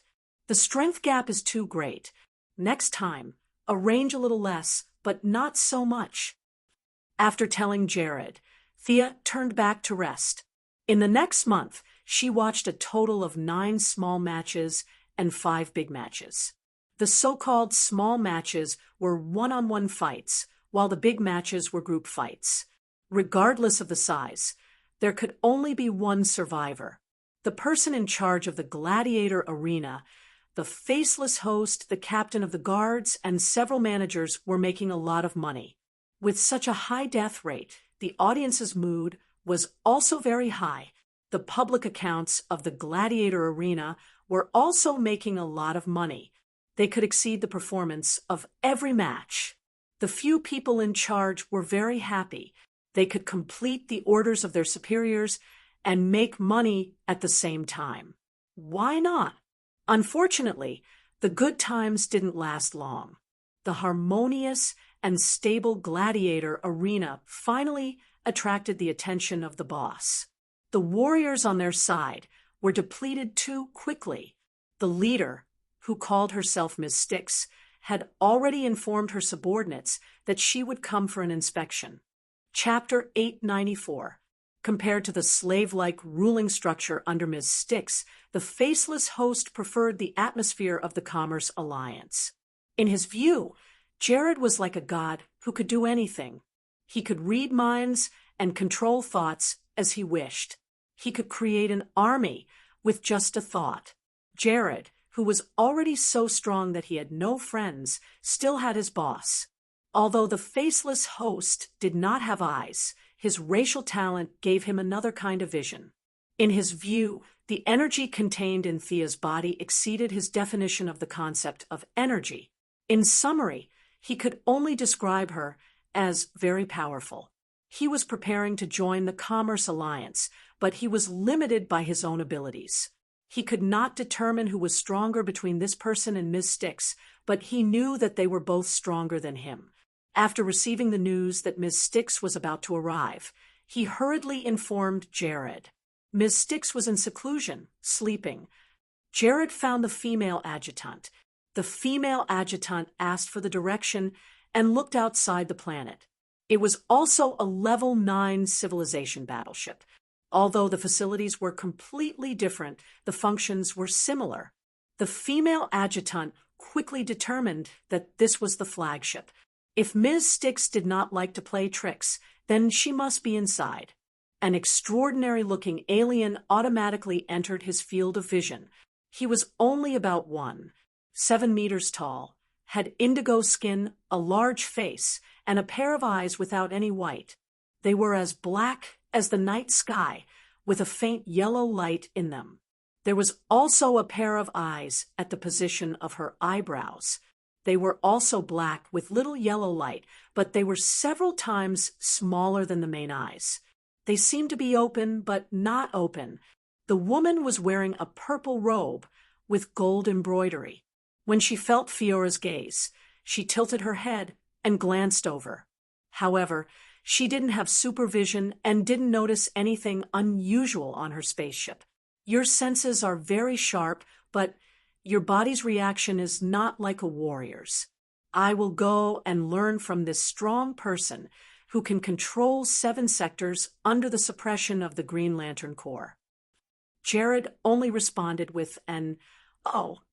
Fiora rose into the air and flew toward the enemy's flagship. The female adjutant did not go against the battleship. Earth's nuclear bomb could knock out Superman, but that was only a level 3 civilization, not a level 4 one. She was not Thea and could not take the main cannon of a level 9 civilization battleship head-on. Staying high in the sky, Lady Styx waited for Lady Styx to walk out of the battleship. Only then did she break through the air and rush in front of her. In Fiora's eyes, Miss Styx's movements were slightly slow, but in the eyes of ordinary people, she was also considered to be the kind of person who was very fast. She quickly set up a purple barrier on the surface of her body. She glanced at her surroundings and her subordinates. There were no ambushes or betrayals. Her originally nervous heartstrings relaxed by half. He focused on the newcomer. Was it a woman? So fast. Who are you? Ms. Styx didn't want to fight in a muddle-headed way. She liked to watch others fight, but she wasn't interested in it. At the same time, Fiora was also evaluating his opponent in several aspects. His opponent's speed was definitely inferior to his, and his strength was likely even worse. However, the universe was vast and filled with all sorts of strange things. His opponent had dominated 7 sectors, so it was normal for him to have some strange abilities. In fact, this ability was definitely incomparably powerful, so powerful that even the Green Lantern Corps had to be wary of it. Your name is not good. Some people don't like to hear it. The female adjutant answered honestly. Madame Styx's face was covered in paste. The name my parents gave me when I was born was Styx. Who do you think you are? What does this have to do with you? If you want to condemn someone, you can always find a pretext. Even though she didn't like to fight personally, she was still unhappy. Fiora didn't speak much, but he revealed quite a lot of information. This person who was flying over at high speed was under someone's orders. Was there someone behind her? Just upon passing on a message. You'll regret insulting Ms. Styx. She raised her hand, and a huge rock weighing over 100 kilograms flew from the side, smashing towards Fiora at high speed, as though there was no resistance. Metahumans. Fiora continued to analyze.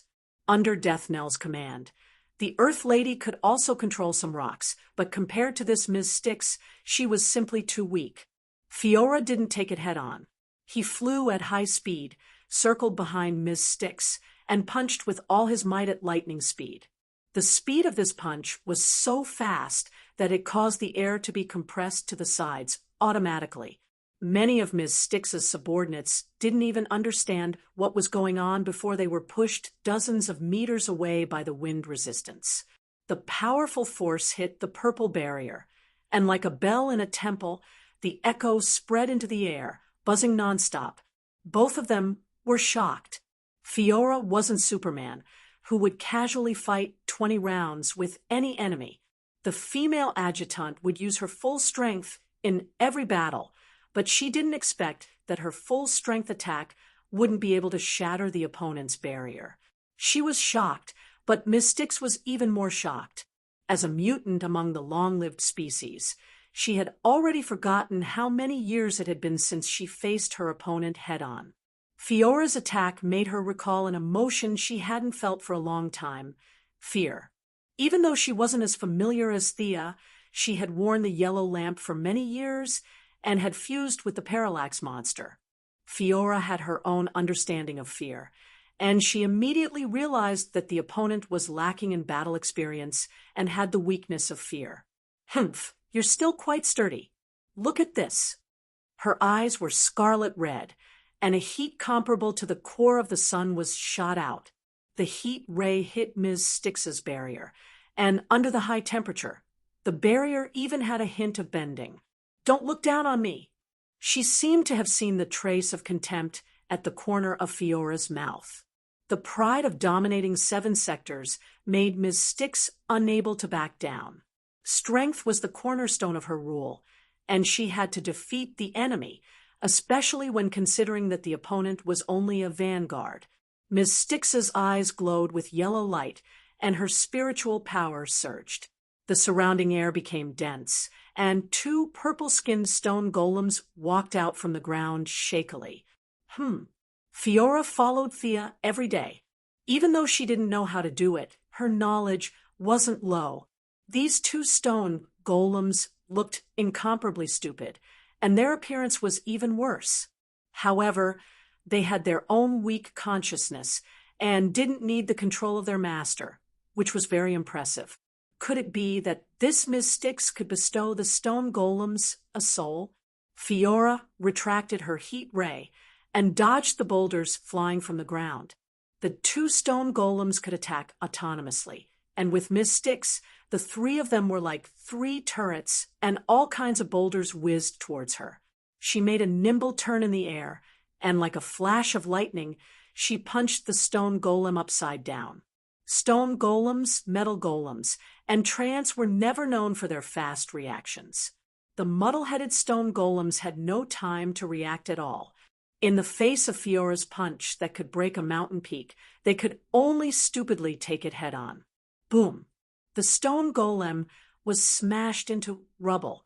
Previously, the stone golem was covered with a purple light, which blocked the supervision of the Kryptonians. Now that it had turned into stone, Fiora naturally wanted to take a good look at the mystery behind it. Chapter 895. There were no signs of life, no energy reaction, just like the stones that could be seen everywhere. What kind of ability is this? It's not bad. In the blink of an eye, she had smashed another stone man, but her tone was uncomfortable, as if she was praising a junior. Not to mention that the 2 were fighting. Even if she asked sincerely, Lady Styx wouldn't tell her. Realizing that the 2 stone men couldn't defeat the enemy, Lady Styx finally used her trump card. The pair of extremely small eyes opened at the same time, and in addition to the 2 large eyes, the 4 eyes mixed with her own spiritual power formed a unique purple mist. The purple mist gave people a heavy feeling like a mountain range, and even with supervision, they could only see that something was rapidly forming in the mist. First, it was the arms, then the torso, legs, and head. 2 crystal-clear, humanoid creatures with diamond-like bodies walked out.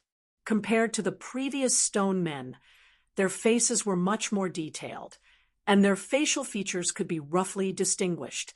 In contrast, their speed, strength, and defense began to multiply. One of the diamond men raised its left hand, and a sharp spike suddenly emerged from the ground. Its speed was as fast as lightning, and Fiora twisted her waist to the side, almost unable to avoid it. Even this thing knows how to use its ability? Amazing! The female adjutant couldn't help but be impressed. Fiora could see that this diamond man and the previous stone men had appeared out of thin air. She had smashed them to pieces, but the remains of the stone men still remained on the ground, not disappearing nor turning into smoke or anything else. Turning the void into reality. This Lady Styx could be said to be valiant. Perhaps her ability was singular, but she was continuously strong. She could exist forever after being summoned, and she didn't have overwhelming strength, so she couldn't instantly kill the Diamond Men. Perhaps this was the main reason why the Green Lantern Corps didn't want to provoke her. Fiora was also once a villain, and when she put herself in her shoes, she felt that this was most likely the case. In essence, it was similar to what she had guessed. The guards in Lady Styx's nest were all diamond men. But today, she was passing by the arena from another planet and was stopped here by Fiora before she could even go home. However, creating diamond men required a lot of spiritual power, and it required Lady Styx's pair of mutated eyes, which was also a heavy burden for her. Fiora took a deep breath. After compressing his lungs, he exhaled a large amount of cold air. The freezing air spread rapidly. The ground, sky, and rocks were all dyed white. It was like a snow dragon that crazily swept towards the Diamond Man. The Diamond Man, who bore the brunt of the attack, was frozen solid. However, this thing did not completely obey the laws of physics. The Diamond Man's head in the ice moved slightly, proving that he was not dead. Fiora's competitive spirit was ignited. He took another breath and blew it out. Another Diamond Man raised a barrier with both hands, trying to block the cold air. Lady Styx also endured the headache and slapped the ground with both hands. A magma heat flow with a diameter of several meters shot out from the Earth's core at high speed. Fiora was not afraid. While maintaining the frost breath, he extended his hand to block the lava flow. The strength of the Kryptonian was evident. Ms. Styx had no good way to deal with her. She could only counter her moves as she fought, trying to figure out her opponent's flaws. Power? She was so strong that she had no friends. At least, Ms. Styx had never seen anyone stronger than her. Speed. It was so fast that it was almost impossible to catch up with the naked eye. And this was under the premise that Lady Styx herself was the standard. Endurance? The other party had been fighting for a long time, and there was no sign of exhaustion. As for the remaining heat ray and frost breath, they were all unsolvable abilities. Damn, where did this strong enemy come from? Lady Styx was puzzled. Shouldn't an enemy of this level be the leader of a certain force in the universe? Both parties exchanged a few more moves. Fiora attacked several times, but Lady Styx's defensive means were outstanding. Flash, displacement, mirror image. If he could not outrun her, he could still rely on the purple shield to resist. In short, the other party fully demonstrated the characteristics of a long-lived species that cherished life. She might not have many offensive means, but she had a lot of life-saving skills. Fiora followed her and fought from the ground to the sky, then to outer space, and finally back to the ground. However, he still could not take her down. Lady Styx wanted to run, but she was too slow in space. On the ground, she could absorb a part of the Earth's power to replenish herself, but it was impossible in space. Fiora was flying, and she was not confident that she could escape. Just as she was about to use some words to communicate with the other party, a woman in black walked out from beside Fiora. She was cold and dignified. Just one look was enough to make one feel immense pressure. The other party was also looking at her with a scrutinizing gaze, as if she was looking at goods. This made Lady Styx, who dominated 7 sectors, feel both embarrassed and angry. But when she saw Fiora lowering her head slightly and taking half a step back, her heart sank. Thea did not make much progress in studying the two-dimensional world. She fell asleep while watching, but the scale of their battle was getting bigger and bigger. It was hard not to sense it. Knowing that the master of this planet had returned, she came out to take a look. It had to be said that Lady Styx was very strong. She had no problem taking on a little blue guardian alone. With the enhancement of fear, Fiora had already surpassed the standard of the original space-time. He was not too far away from the super Kryptonians like Kier. Even with such strong strength, he was only able to fight to a draw. It could be seen that the universe was full of hidden talents. "You are that Lady Styx? What a great name. Hee hee." Thea said in a clear voice, "How can I say no? You have got the wrong person." Lady Styx had raised her level of alertness to the highest level. Even if one were to think with their toes, they would know that this woman was definitely stronger than the previous one. With her high concentration, the two small eyes on her eyebrows struggled to open again. Her mental strength surged, and the surrounding sand and stones gently floated up like a circle of silent guards. Thea looked sideways. The universe was so unfair. This Lady Styx was a mutant among the long-lived species. Ordinary Earthlings would think that they were awesome if they mutated, but Earthlings had short lifespans and a huge population base. What about the long-lived species? Could there be 1,000 of them in the universe, other than the little blue guardian? Thea had seen another long-lived species with special abilities before. That was the red light leader, Adachitas. He had a kind of divination similar to the ancient witch doctor. She did not expect to see another one today. Fiora whispered a few words in her ear.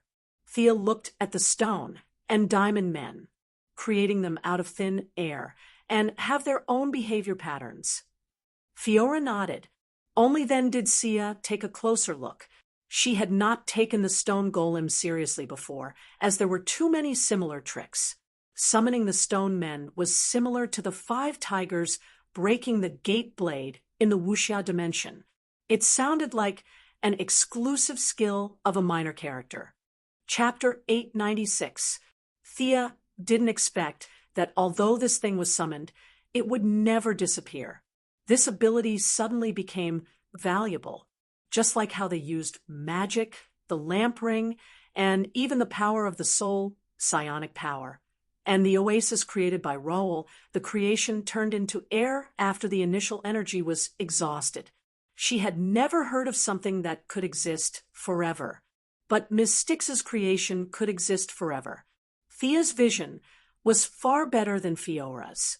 She could see that whether it was the stone or diamond people, they didn't have much soul information. At most, they were like the ordinary insects of the sharp insect tribe, with a little muddle-headed consciousness. But this was also very precious. You're a talent. Thea was prepared to kill this person who called herself Styx in seconds, but now she changed her mind. Before Miss Styx could speak, she saw a black light. The purple shield that she relied on to run rampant in the universe was directly penetrated. The power of the soul that she usually used freely seemed to be cut off in an instant because a white jade-like palm was strangling her neck. Unlike the super Kryptonian, Higher knew many of her moves and was stronger than Miss Styx, so he took a little longer. But this Miss Styx was too biased. Her ability was powerful, but her speed was her biggest weakness. Naturally, she was crushed by Thea in all aspects. I'll change my name. Let me go. With her ability cut off, the long-lived species was no different from ordinary people. They were all mortals and would still die if they were stabbed in the vitals. At this time, Ms. Styx hated the parents who named her. They were too deceitful. Because of a name, she provoked such a strong enemy. Thea thought for a while. I'm the goddess of death. Your name is a little offensive, but I'll be magnanimous and forgive you. If you forgive me, then let me go. Ms. Styx gave her a bitter smile that she thought was very humble, just as Ms. Styx was pondering. This person in front of her couldn't be the temperamental type, who said yes, but backstabbed, right? It turned out that the young lady was still very kind. She released her jade-like hands, and Lady Styx fell to the ground, paralyzed. Being choked was not a pleasant feeling. Panting heavily, she finally managed to escape from the gates of hell and back. She didn't want to stay here for even a second longer. She had already tossed the matter of the gladiator arena's audit to the back of her mind. Run immediately. Step back. He didn't move. When he exerted more strength, he realized that not only were his legs unable to move, even his body was no longer under his control. Thea's hand left her, and her spirit power automatically recovered. At this time, Ms. Styx felt a strange spirit power controlling her body. This ability was not rare. This was a powerful mind controller. Tracing back to the source, she soon saw a silly ape-like creature. It even waved at her charmingly naive. Many aliens had the ability to control minds, but even if she knew, she didn't have a good way to crack it. In the past, she relied on her strong spiritual power to break through. Now that Grud's spiritual power was not inferior to hers, it was very awkward. Spirit power had a lot of uses, and it could be seen from the way they used it. Styx had a high degree of spiritual power development. She could create things out of thin air, turn virtual into reality, use shields, fly, trigger fire, and teleport. Her spiritual power was mostly used for external release, and Grud, who was stupid, didn't study his ability at all. In Thea's opinion, Grud's spiritual power had regressed by at least 30% compared to the original time and space. Although it lacked changes, it was relatively more focused. Grud was definitely not Ms. Styx's opponent, and he would die miserably. However, Grud got a bargain. Ms. Styx had just been released by Thea, and her spiritual power had not been mobilized yet. She was caught off guard. "I won't kill you, but you can stay with me for a few days. Is that okay?" Thea asked calmly. Her whole body was stiff, and Ms. Styx could only give a signal with her eyes to show her obedience. Thea looked carefully for a long time, but she didn't see anything. The whites of Ms. Styx's eyes were black, and she couldn't see anything. However, in order to maintain the image of a goddess, she nodded and signaled Grud to let her go. "I will keep an eye on you," Fiora whispered in her ear. Ms. Styx rubbed her neck and moved her body. She was very unhappy. "How dare you threaten me in my house? Where is the justice? Where is the justice?" But she really didn't dare to provoke them. The weak were prey to the strong. This was the universal law. It was not unusual to be a ruler in the morning and a slave at night. After a little hesitation, she felt that her life was not in danger, and she was relieved. She wanted to see what these guys were doing here. Grud stood there and waited for orders, but he saw that Thea had been studying the Diamond Man. He wanted to call her a bumpkin, but when he thought of Grud's mind reading, he quickly stopped and counted sheep in his mind. "Hey, come here.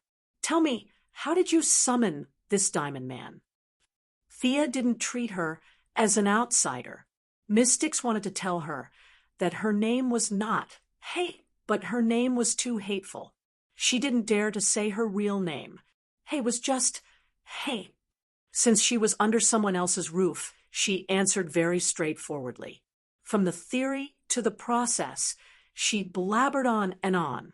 In order to show that she was obedient, she summoned another one out of thin air. After all, one of them was frozen by Fiora, and the other one was half crippled. There wasn't much reference value. Thea frowned slightly. She asked several times, but Miss Styx summoned the Stone Man out of instinct. She knew it, but she didn't know why. In essence, she was an Earth ability user, which was basically the same as the Stone Woman. At most, her ability was 100 times stronger. "Can you give it life?" Thea casually made a Stone Man, but her attainment was high enough. The Stone Man had eyes and a nose, and it was lifelike like a work of art. It was unlike Miss Styx's Stone Men, which were piled up with big stones. Miss Styx naturally saw how easy it was. Thea's Stone Man was more beautiful than her Diamond Man, and this was just a casual wave of the other party. She carefully felt it with her own spiritual power. "No, this doesn't resonate with me at all." At the same time, she carefully looked at Thea's expression. This girl wouldn't be angry, right? Well, see if you can create a life in here. Thea took out her two-dimensional world.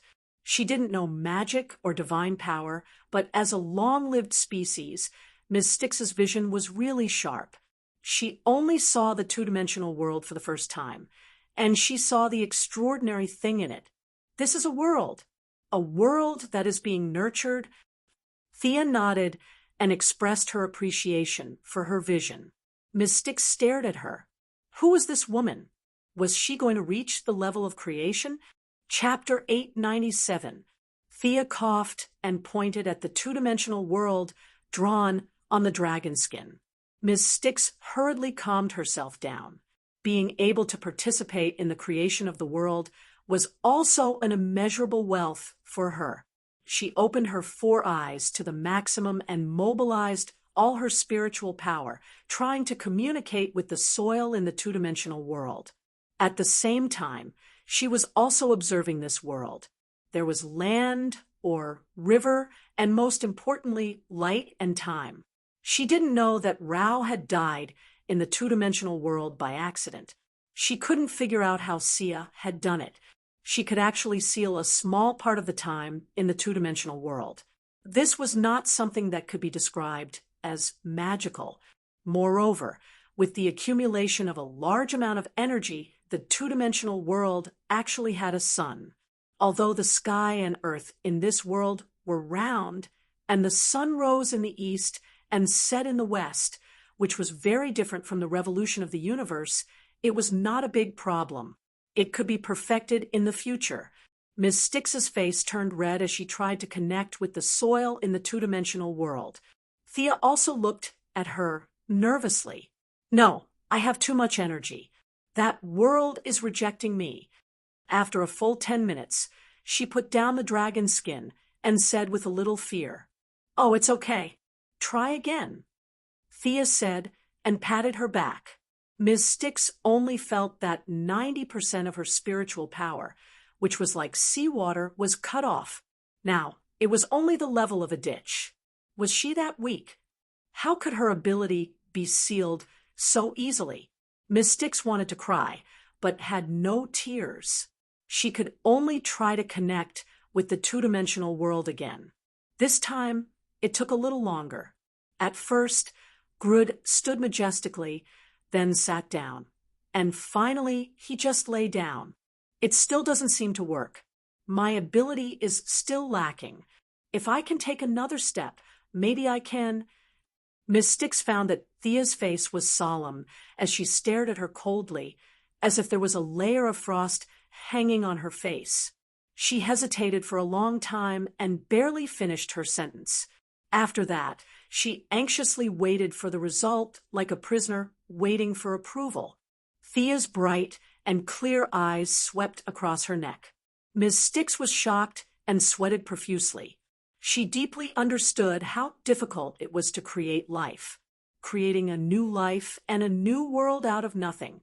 Not to mention Ms. Styx, even the Son of God, Lucifer, who had 50% of God's ability, felt that it was extremely difficult. He had to join hands with Michael to create a new world. It was really difficult to achieve success in one go. Of course, she was not an unreasonable person, but she was different from the female adjutant, Jared, Kerrigan, and the others. She had lived for too long and had too many tricks up her sleeve. There was no harm in giving her a warning.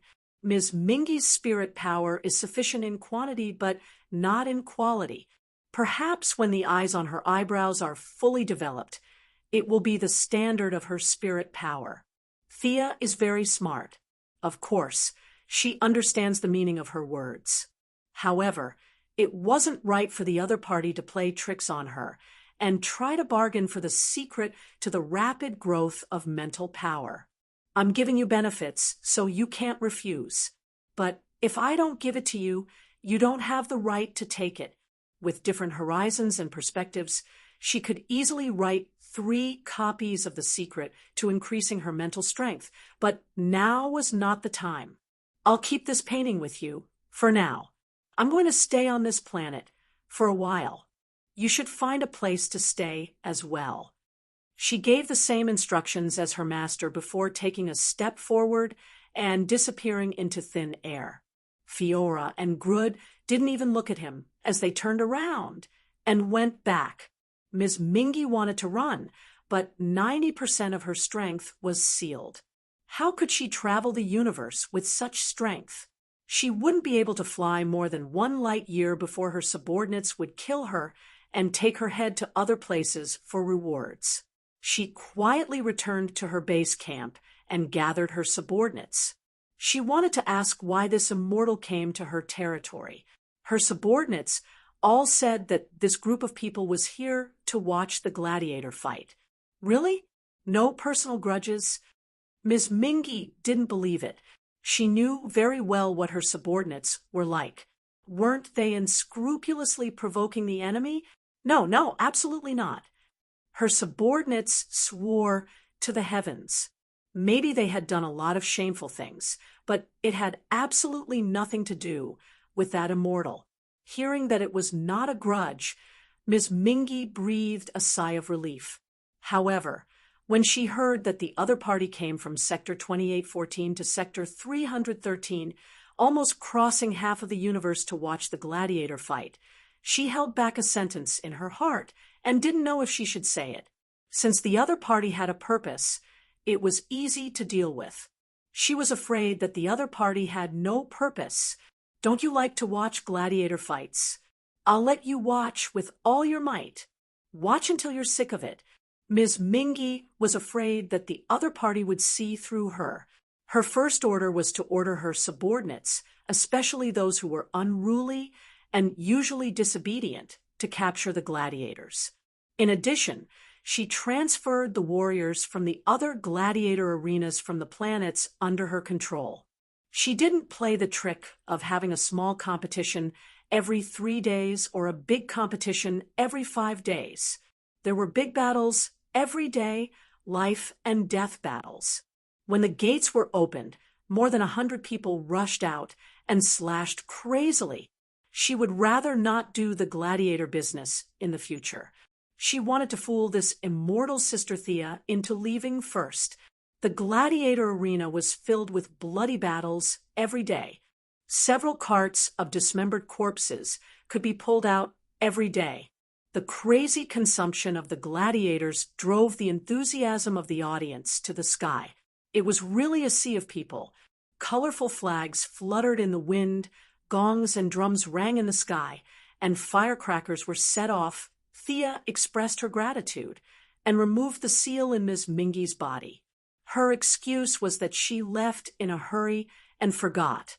In order to let her understand the situation, Thea even called Kerrigan over. The strange insectoids occupied 2 sectors. It seemed like there were fewer of them, but that was not the case. The strange insectoids occupied 2 sectors exclusively. Not even a blade of grass was left on the planet. Although Ms. Mingy was said to control 7 sectors, she was actually more like an alliance leader. During holidays, the subordinate planets would offer offerings. During normal days, she would provide protection. When her subordinates were mobilized, they were not as powerful as the insectoids. The 2 of them naturally did not know each other, but they had heard of each other. After a few probing, Ms. Mingy found out that the strange insectoids were Thea's subordinates. She was at a disadvantage in terms of strength and influence. Ms. Mingy became more honest. When she had nothing to do, she would hug the dragon skin and study the 2-dimensional world. She did not watch the gladiator fights at the beginning. The warriors were depleted too quickly. They were all her money. Later on, she simply gave up and threw away her money. Why couldn't she listen to a sound? She also watched with Thea and the others. With such a high death rate, Thea was indeed very knowledgeable. What was the source of many people's counterattacks before they died? It was the love of life, or rather, the love of one's own life. Observing these people, her death realm became more and more stable. Although the effect was slow, it was much less troublesome than killing by herself. Anyway, she was not in a hurry for 10 days to half a month. She drank the local fruit juice of a nearby planet and enjoyed the massage of a few aliens who looked like little bunnies. Grud was very flattering and fanning her. Watching a bunch of people fight to the death below, her own realm could be improved. She was very satisfied. Chapter 898. The gladiator fights went on as usual.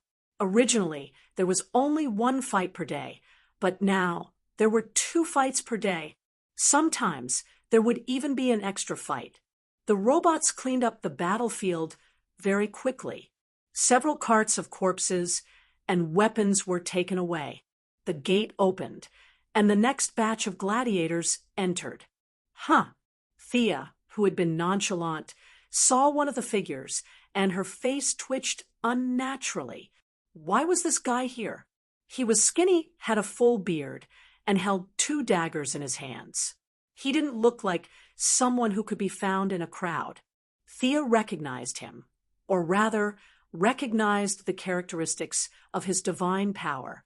He was a member of Darkseid's elite society, the god of shadows, and the master of assassination, Guangdong, who was said to be proficient in hundreds of millions of combat techniques. Her first thought was that there was a conspiracy going on, but no matter how she looked around, she did not see any of the other new gods, let alone Darkseid. What was even stranger was that Guangdong had sealed his divine power and was now fighting like an ordinary person. She watched as Guangdong easily stabbed a strong man to death and dodged a giant axe from behind. She was a little confused. What was this guy doing here? Spying? Which family's secret agent would spy in such a public place? Assassinating? Sealing his divine power for assassination? That idiot would die too quickly. After deducting several possibilities, the only answer was naturally the one. Could it be that this guy had nothing better to do, so he came out to hone his martial arts skills? Thea thought about her original intention and felt that Guangdong was probably thinking the same thing. Perhaps this guy just wanted to enjoy the thrill of killing. She wasn't the only one. Many people saw Guangdong's combat techniques. Ordinary people could only watch for fun, but experts like Fiora and Lady Styx could see more. Guangdong's martial arts were a beautiful art. Simple stabs, kicks, and uppercuts were like a dance. Every movement was full of killing intent. He alone could set off a storm of killing. He had mastered hundreds of millions of combat techniques and could integrate their essence into his own martial arts. Guangdong was indeed worthy of being called Darkseid's top assassin. However, Thea didn't think much of it. This guy had gone astray. He was too focused on techniques and neglected the essence. No matter how good he was at riding a bicycle, what was the use of all those fancy techniques? Could it be faster than a car? Of course, techniques were important, but mastering them was enough. He had nothing better to do but learn hundreds of millions of fighting techniques. Thea could only admire this assassin. She felt that it was unnecessary for Batman to learn 127 types of martial arts, but the problem was that Batman had no room to level up, so he could only practice blindly. From Thea's perspective, learning a dozen types of martial arts would be enough to deal with a battle. Learn hundreds of millions of combat techniques.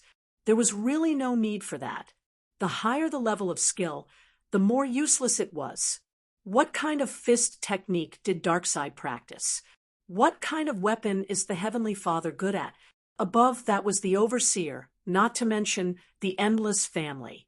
At that level, there was no need for martial arts.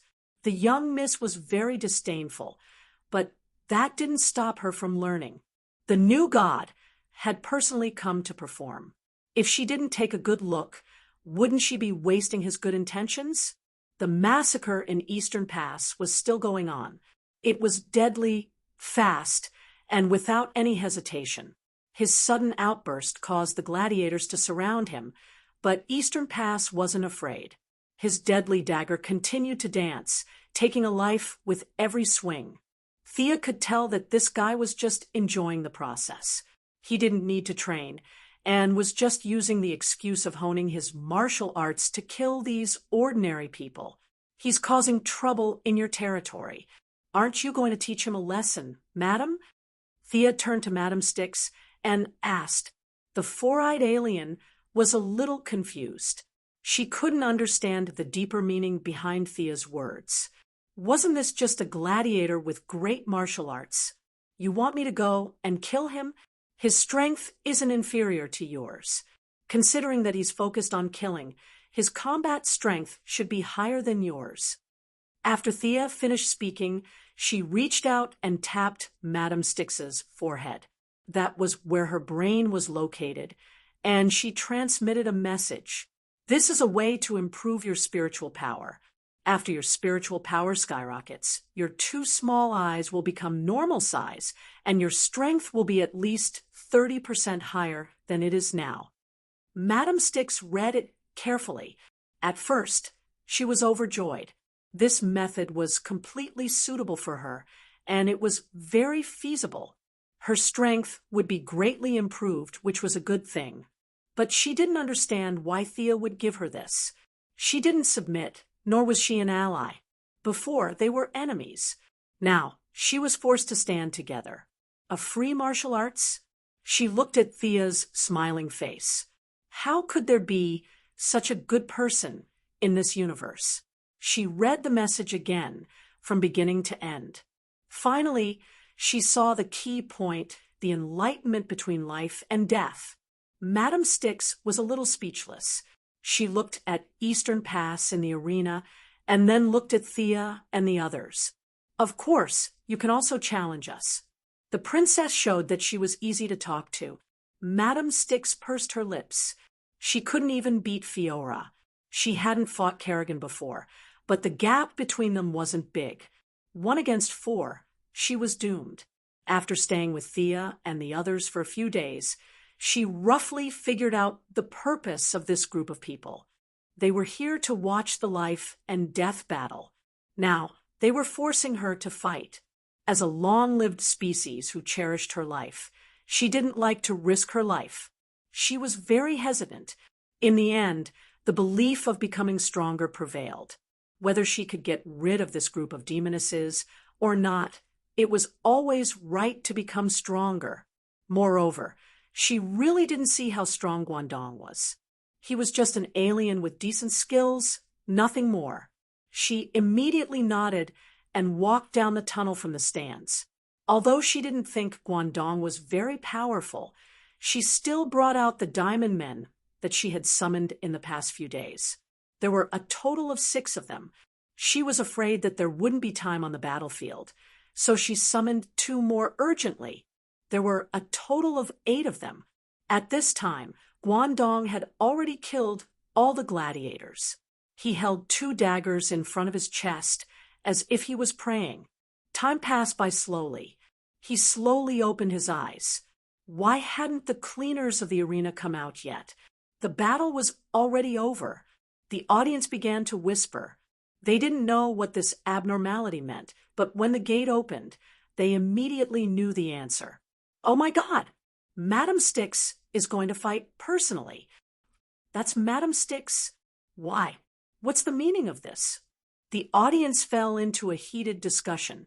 Among them were the old residents of the original planet, and there were also new audience members who had recently come because of her fame. They whispered to each other, and the news spread quickly. In less than a minute, all the audience knew that Madam Styx, who dominated 7 sectors and hundreds of planets, was going to participate in the battle personally. This was like the chairman of a company personally working as a salesperson in a department store. It was a very unbelievable thing. Chapter 899. The faceless host was also stunned. He did not know why his former boss had come down personally. He hurriedly looked at his new boss, Jared. After receiving the order to proceed as usual, he still did not speak clearly. The god of shadows, Guangdong, was stunned. He naturally knew about Lady Styx. Such a powerful alien was already a threat to him. If he still had his divine power and was in perfect condition, he would only be a threat. After all, he was Darkseid's general and had fought thousands of battles. He had killed even more powerful aliens. The problem was that he had sealed his divine power. He could not even use 10% of his strength now. How could he defeat Lady Styx? His seal was also very complicated, and could not be undone in a short time. He did not care about hiding his identity anymore. Under everyone's shocked gaze, he raised his dagger and stabbed himself 7 or 8 times. As he stabbed himself, he regretted it so much that his intestines turned green. He was fighting in his true form.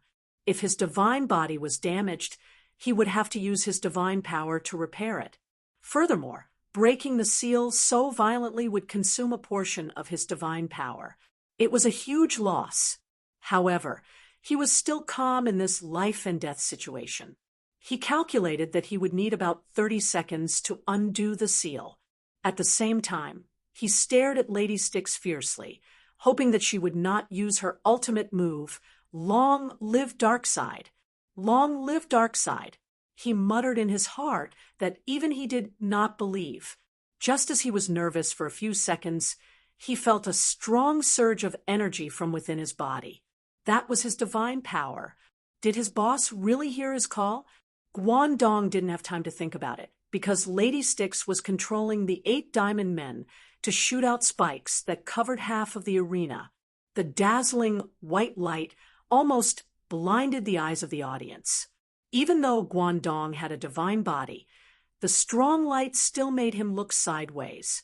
Without the support of divine power, he could only curl his body into a ball and reduce the area of attack when faced with such a large area of effect. However, it was different now. The divine power that he could control allowed him to dodge the spikes in an instant. He also used his divine power to escape into the shadows. After so many years of dancing on the edge of a knife and fighting between life and death, he had a very bad feeling. He turned into a cloud of black gas and hid in the shadows of the arena. He started to look around. He wouldn't have known if he hadn't seen it, but he was shocked when he saw it. Following the guidance in his heart, he immediately saw the young miss waving at him with a glass of juice in her hand. Why was she here? Guangdong was shocked. As the person who had defeated Darkside's clone, everyone on Planet Revelation knew who Sia was. Furthermore, Desard had exaggerated her combat power to cover up his failure to fight Darkside's clone by running away from the battle. As the #1 assassin in the multiverse, Guangdong did not believe it at first. Mage-type gods were naturally countered by assassin gods. In his opinion, it was because the Wasteland Wolf was greedy for life and Desad was afraid of death. He had always held this view until a second ago. Seeing Thea waving at him, Guangdong knew that the seal on his body had been undone. Even though they were several hundred meters apart, he didn't notice anything strange before the seal was undone. The first possibility was that the other party had the strength to crush him. The seals that he thought were very strong and powerful were easily broken by her. The other possibility was that the other party had already done something to his body, and he, as an assassin, was unaware of it. Guangdong panicked. His first reaction was to run. The honor of a warrior and the rules of the arena had nothing to do with him. However, just as he was about to turn around, he felt a powerful will looking at him. If he was in his normal state, he wouldn't have died. Not to mention Thea. Even Darkside wouldn't be able to make Guangdong wet his pants with just a look. The key was that Thea had not only undone the seal for him, but she had also added something to it. If he turned around and left, the divine power in his body might explode. He didn't know if he would die, but he would definitely be severely injured. Use your full strength to fight this Lady Styx. You can leave after the fight. Thea's clear voice sounded in his mind. Guangdong had no room for negotiation. He could only trust that she would keep her promise. Damn it! He wanted to slap himself. How could he seal his cultivation to fight in the arena? He was so unlucky that she had even done something to him. He would rather go home and sleep next time than play such games. He had investigated Thea and Diana beforehand and knew that they were also in this universe. However, the two goddesses were mainly in Sector 2814, and this was Sector 313. They were more than half the universe apart. Furthermore, they were gods of the righteous faction. Guangdong didn't think that they would come to such an evil place like the arena. However, something unexpected happened.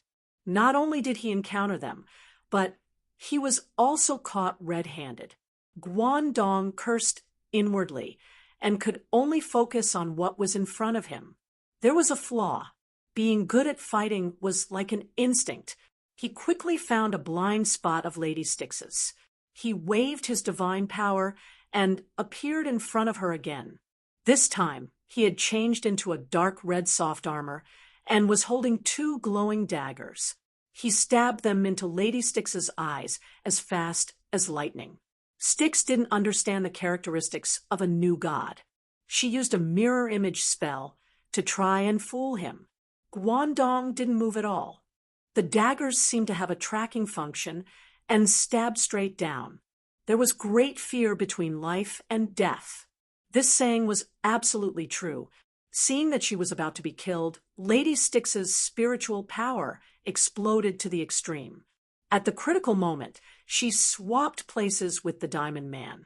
The two daggers seemed light and didn't weigh more than 1 kilogram. However, they were like sledgehammers and smashed the Diamond Man into pieces. I was scared to death. Lady Styx panted with lingering fear. She didn't notice that her spiritual power had increased by a lot. Her two small eyes seemed to have become bigger. Be careful. The opponent's daggers have a strong armor-piercing property. Don't use a shield to block them. Thea's reminder was like a police officer at a crime scene. It came late. Lady Styx wanted to ask why she didn't remind her, but in the end, she didn't dare.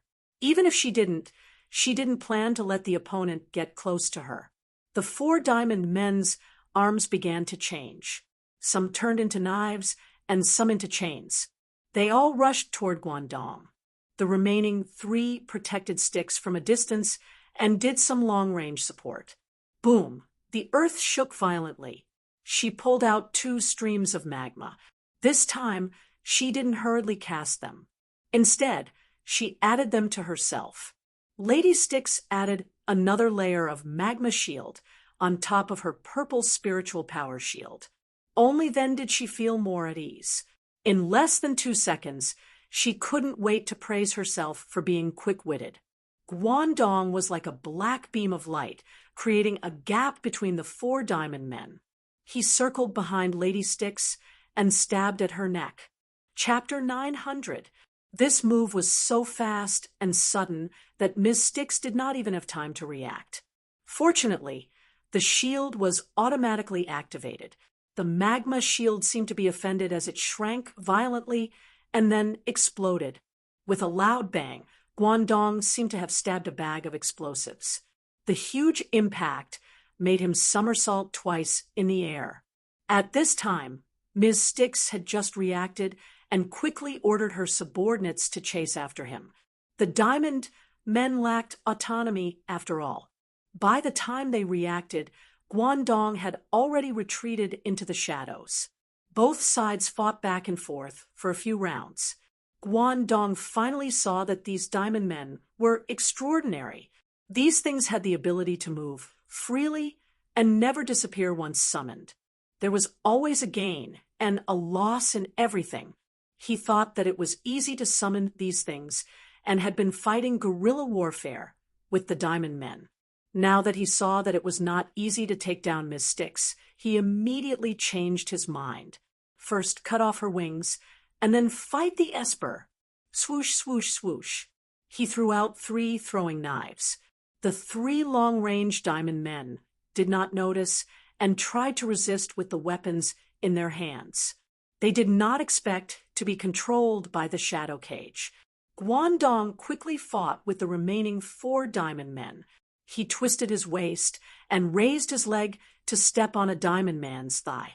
The dagger in his hand shot out a black light like a big knife and directly cut off the Diamond Man's head. He saw the pity in Ms. Styx's eyes from the corner of his eye and knew that he had guessed correctly.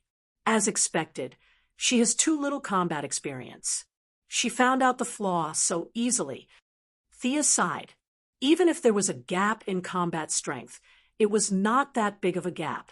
Now that their combat strength was slightly inferior, and their combat experience was much more superior, it was only a matter of time before Ms. Styx lost. This guy has probably not fought for many years. Give me some time. I can also defeat her. Fiora felt that it was a bit unfair that they had tied last time. The reason why Guangdong could have an overwhelming advantage in the arena was that he was holding 2 divine daggers, and Ms. Styx did not dare to take them head-on.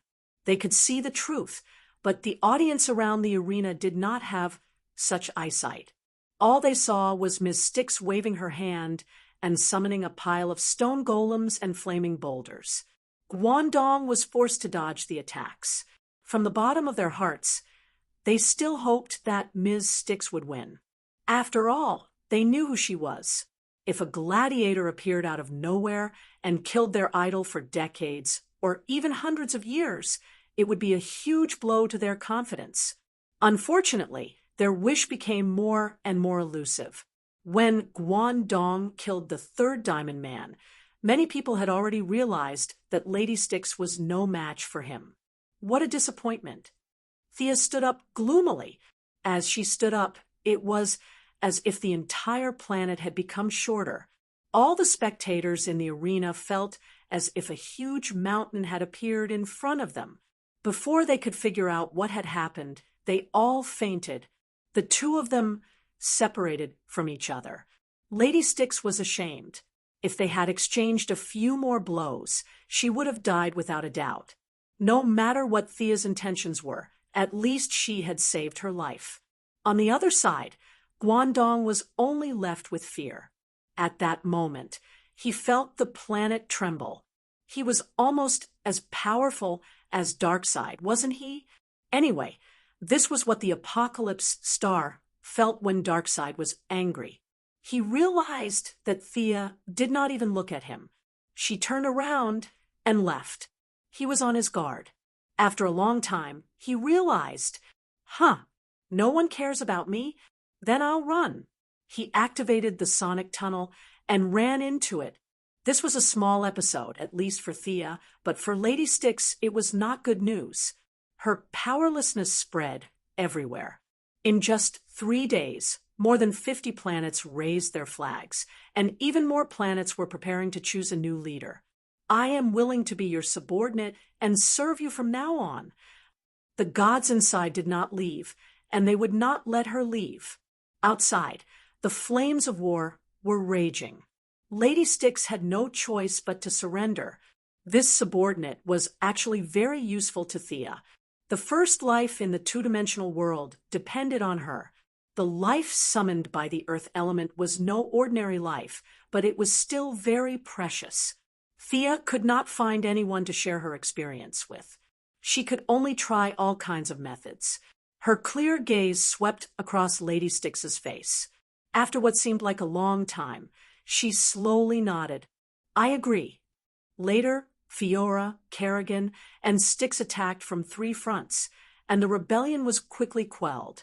The remaining planets that were preparing to choose a new leader also bowed their heads and admitted defeat in front of the sharp teeth and claws of the razor-sharp insectoids. A rather laughable rebellion had brought countless warriors to the arena. These were the elites of the rebels. Their fate of waiting for death had taken a turn for the better. This was because Lady Styx's new boss had promised that as long as they won a match, they would be able to live. After that, they would be able to go wherever they wanted. With hope, the group of prisoners immediately revived with full health. They fought until the arena was littered with corpses and blood flowed like a river. There was still no progress in the 2-dimensional world. Even though Thea had developed a new spiritual power training method for her, and Styx knew that she was not strong enough to train hard, the results were still not great. However, on the other hand, as the people in the arena fought with their lives on the line, the lazy lady finally figured out the last step. On this day, The arena that had been bustling for more than a month finally closed its doors. Many spectators were still immersed in the wanton fighting. They gathered in groups of 3 to 5, ready to find the organizer of the arena to ask for an explanation. "Do you want to die? Come back quickly." Before they reached the door, they were pulled back by acquaintances. Acquaintances pouted, winked, waved their hands, and shook their heads. What was wrong with them? They looked inside. Good Lord, there were corpses outside the door, and more arena guards were patrolling. Acquaintances asked each other what was going on. Some people were completely following the crowd. Seeing others standing here, they ran out to watch the fun. Some people who understood the situation pointed to the sky. A group of people squinted their eyes and looked for a long time. There seemed to be a black sun in the sky. Many people had never seen a star and did not know what it meant. They whispered to the people around them again. "That lady seems to be about to break through." They also did not know what Thea was called. They almost referred to her as a mysterious person. "I heard that she is not an intelligent life at all. Her body is a planet. Do you know the old hunter on 32nd Street? He used a detector to observe from a distance. That person's energy was so high that it directly blew up the detector. A group of people made all kinds of oh and tisk sounds. They all remembered this in their hearts and were ready to go back to other planets to brag. Although their combat power was not high, they had actually seen a big shot. Unaware of the countless discussions below, Thea's state was completely perfect. She closed her eyes and pondered for a moment. She stayed in space and felt that she was ready. She said a few words to Fiora and disappeared into the starry sky. With a leap. Chapter 901. Universe Sector 666. This was the scene of the Mechanical Hunters massacre, and also the place where the Black Lantern Corps rose. She had returned to this area. The descent of the god of death would cause too much destruction. She did not know how long it would take. Even if the time was short, she would still destroy a few planets. This was the most suitable place. Her body was completely relaxed. She gradually emptied her mind and felt the various definitions of death. She searched for the part that was most suitable for her and walked on with determination. The immense power of death began to gather. At first, it was like stars, then it gathered into a stream, and finally it became a boundless giant river.